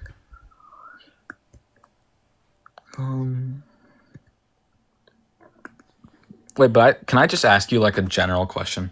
I mean, I think that discourse in the middle of you attempting to find this document signed on by these 51 CIA operatives has been distracting you from finding said document. But I promise you I'll go right back to it afterwards. Preferably not. I want to know what the document said because you're saying it was attack on free speech. No, I promise you I'll go right back to it. I'm telling you. Just let me ask one question. I'm telling you. Okay, fine. Well, I read the Politico article and I had a bunch of different quotes, but basically the general consensus is it had like characteristics of Russian misinformation. Okay. And but this was prior to it being released. Yeah, so like what did they say? Like specifically. Did they say there were characteristics several of Russian different misinformation? statements. There were several different statements. Do you want me to read one of them to you? Yeah. Okay. One sec. So there were like conflicting statements from the DNI and the CIA. Give me a sec. Yeah, I want the ones. Such an operation would be consistent. Oh, I was about to read it. Such an operation would be consistent with Russian objectives as outlined publicly and recently by the intelligence community to create political chaos in the United States and to deepen political divisions here. Yeah, that just sounds like discourse on the topic. I don't think that's right. But the issue is that they were influenced to make that statement by the Biden campaign. I would agree with you if it was knowledge of Biden. With the knowledge of Biden, it says that in the report by the House Judiciary Committee that Joe Biden had knowledge of his son Hunter Biden doing it. Right. I think that okay. So I'm actually just going to go ahead and assume like the most dystopian view ever. Biden knew that the laptop was real. And Biden had knowledge that his son went to these operatives and asked for their thoughts on the laptop. They gave their thoughts. They said it had markers of Russian misinformation. In this circumstance, what I'd say is that, like, obviously, like, it was like wrong of Biden to like knowingly allow this to occur, given that he knew it was real. This would be something that Biden did that I would disagree with. However, I don't think that this would be an attack on free speech, right? Because I like fundamentally categorize attacks on free speech different than like public discourse, right? And like seemingly like all that these 51 like CIA operatives said was that it has characteristics of Russian disinformation, and then they release that into the public discourse to be like considered in like surrounding like conversation with the intent of having the information be discredited and therefore censored. Okay, so you're saying that, well, and it's because not of the influence of the person running for government. Well, it's actually, it's not with the intent of attempting to discredit information in which would disagree. It is discrediting information in which would disagree by them suggesting that and it with is the intent of having it censored. Misinformation. But like all public discourse, like in which is in conflict with one another, is discrediting what the other person would say. Like for instance, when you say that you support Trump and I say I don't support Trump, I'm discrediting the fact that you do and attempting to give information to suggest that maybe you shouldn't. Right? And I just don't see this any differently than like the CIA operatives who realistically didn't know it was real, who realistically were probably told it wasn't real, to do an evaluation of the laptop, to assess if there were absolutely, like any markers that this could be Russian misinformation. And seemingly, even the language that they used there was exactly that, a marker, right? Something can possess a marker of being Russian misinformation without actually being Russian misinformation. Okay. Right? And like seemingly like what they reported on was true. Like they said, this is consistent with Russian goals of misinformation. Yeah, but why did they report on it, Dean? Right? And then like additionally, like when Trump Why supporters, if you allow me to finish, when Trump supporters will say that, I don't know, Ukraine shouldn't be funded, that is consistent with Russian misinformation. Does that mean that what they are saying is Russian misinformation, insofar as the Kremlin literally giving them money to say it, a direct link to the Kremlin? No, right? It just has markers of it, and it's consistent with it. However, this is exactly what I would say about the CIA operatives. And in order for it to be an attack on free speech, it would probably have to be, I don't know, something like Biden being president and then saying it is illegal to say that it isn't Russian misinformation. Do you see how there's a big difference between Biden being president and saying that it's illegal to say his son's laptop isn't Russian misinformation, and Biden not being president, and then Biden's son asking CIA operatives to look at this laptop, probably not telling them that it's real, suggesting to them that it's false, then them doing an objective evaluation on if it aligns with the interests and goals of Russian misinformation and concluding that it might? Like, I just think that there's such a fundamental difference between those two things.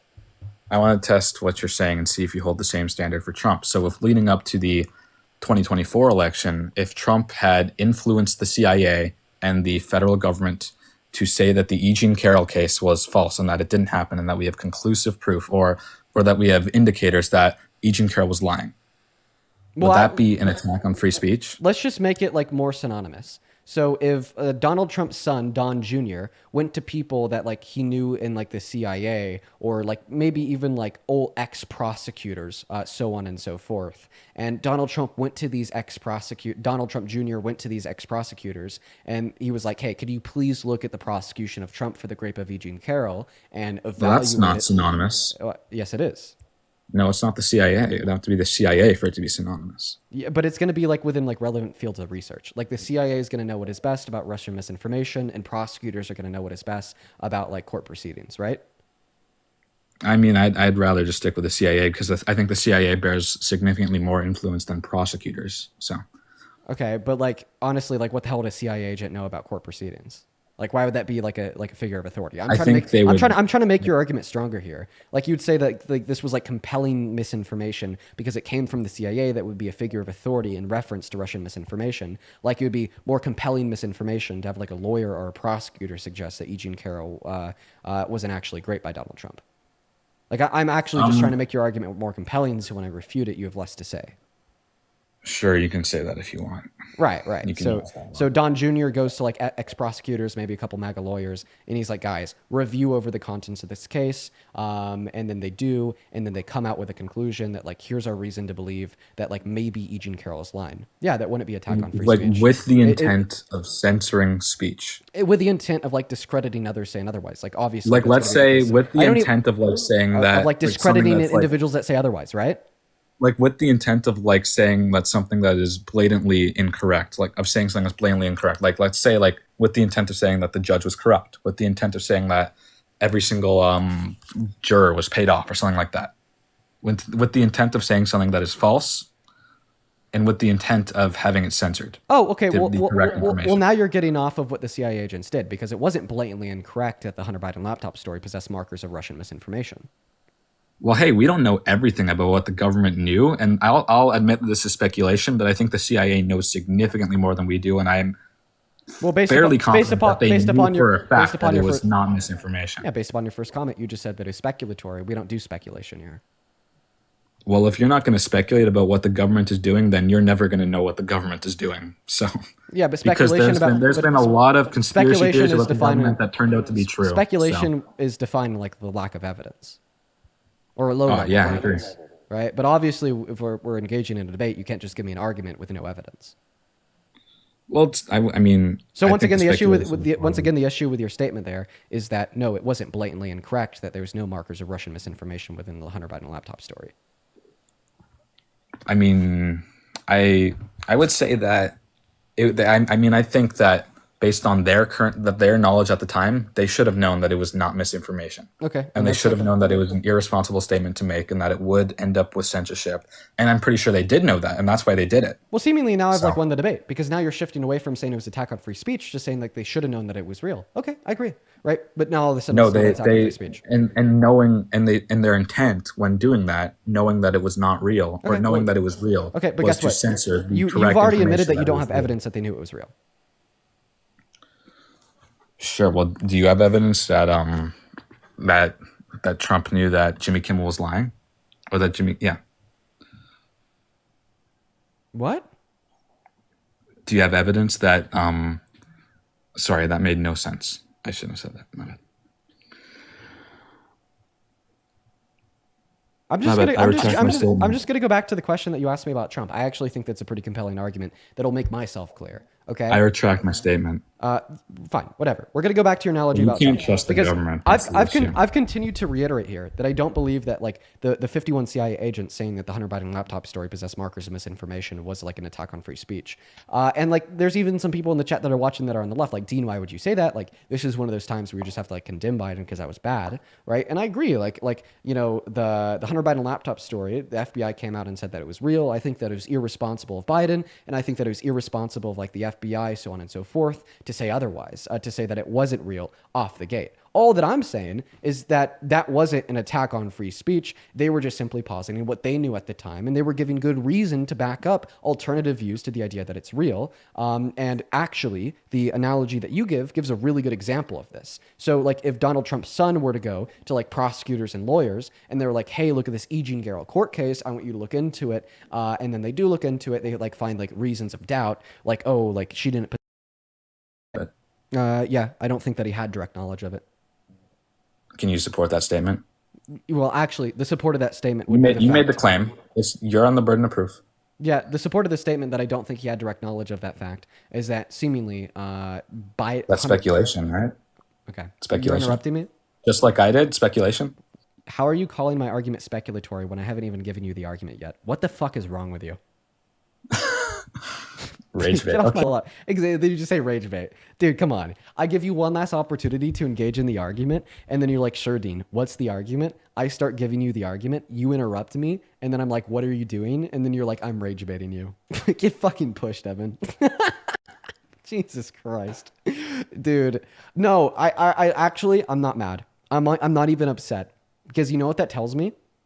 Is that he knows that I was stomping him. Most of the time, you know, like when I'm like, you know, when I'm stomping a guest, like they don't know it. And honestly, that kind of upsets me. It does, you know, just like the willful ignorance on not just the fact that they're wrong, but also the fact that like they know they're wrong. That like they don't even know it. They don't even know they're wrong. They don't even know that I'm like refuting them and proving them wrong. And that pisses me off. But Evan, he knew it and he showed it. He knew it and he showed it. How could I be mad? At the end of the day, I got what I wanted, you know, which was just for him to know that he's wrong. And on a real note, the reason why, Evan, if you're still watching, I want you to know that you're wrong, is so hopefully one day you will decide to be right, seek truth, and stop supporting Trump as president. That's the purpose of the streams. Now, Sarah, thank you so much for the $10 over on PayPal. I really appreciate you for that, love. As well as Nicholas, thank you so much for the $50 over on PayPal. I really appreciate you for that love, Nicholas.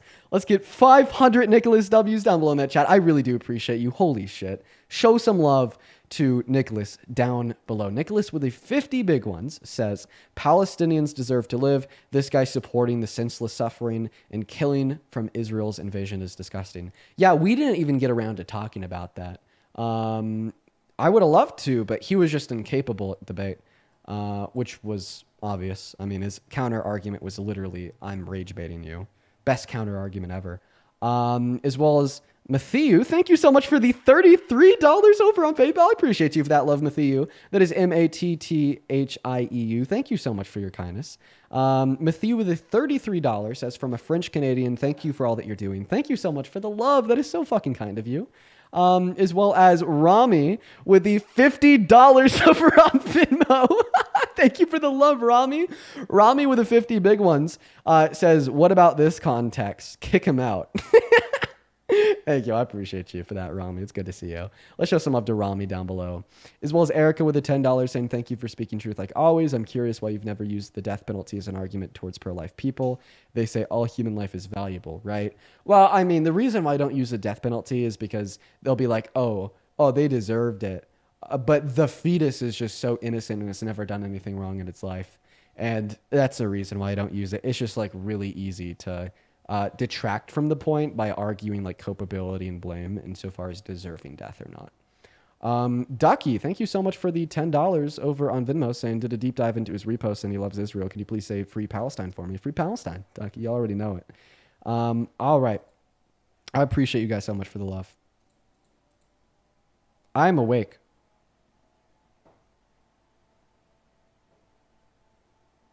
I'm awake after that last conversation. I am awake. I have been woken up. I've been awoke. Grayson, thank you for the $7 over on Venmo. Said, dude, I thought that you were getting off. I was going to get off. I actually ended up streaming for over 4 hours when I originally intended to only stream for 3. Holy shit, I'm terrible. As well as Evelyn with the $10 saying something small to get you by this live. Not sure how you continue to deal with people, but we were grateful that you do. Thank you for the love, Evelyn. I love what I do. I do. I love it. I love it. And there's a lot of reasons why. I think the main reason is just because it makes people happy. What I do makes people happy, and I want to make people happy. Either directly by enjoying the stream, or indirectly by trying to build a better future for everyone. All right, chat. At this point, I am going to go ahead and end. I gotta get off. I'm going to get off. I actually want to do one more, but I should go make dinner. So I will see you all tomorrow. We're going to be on DNC Dean as per usual. Stay safe, peace and love. And I hope that you all have a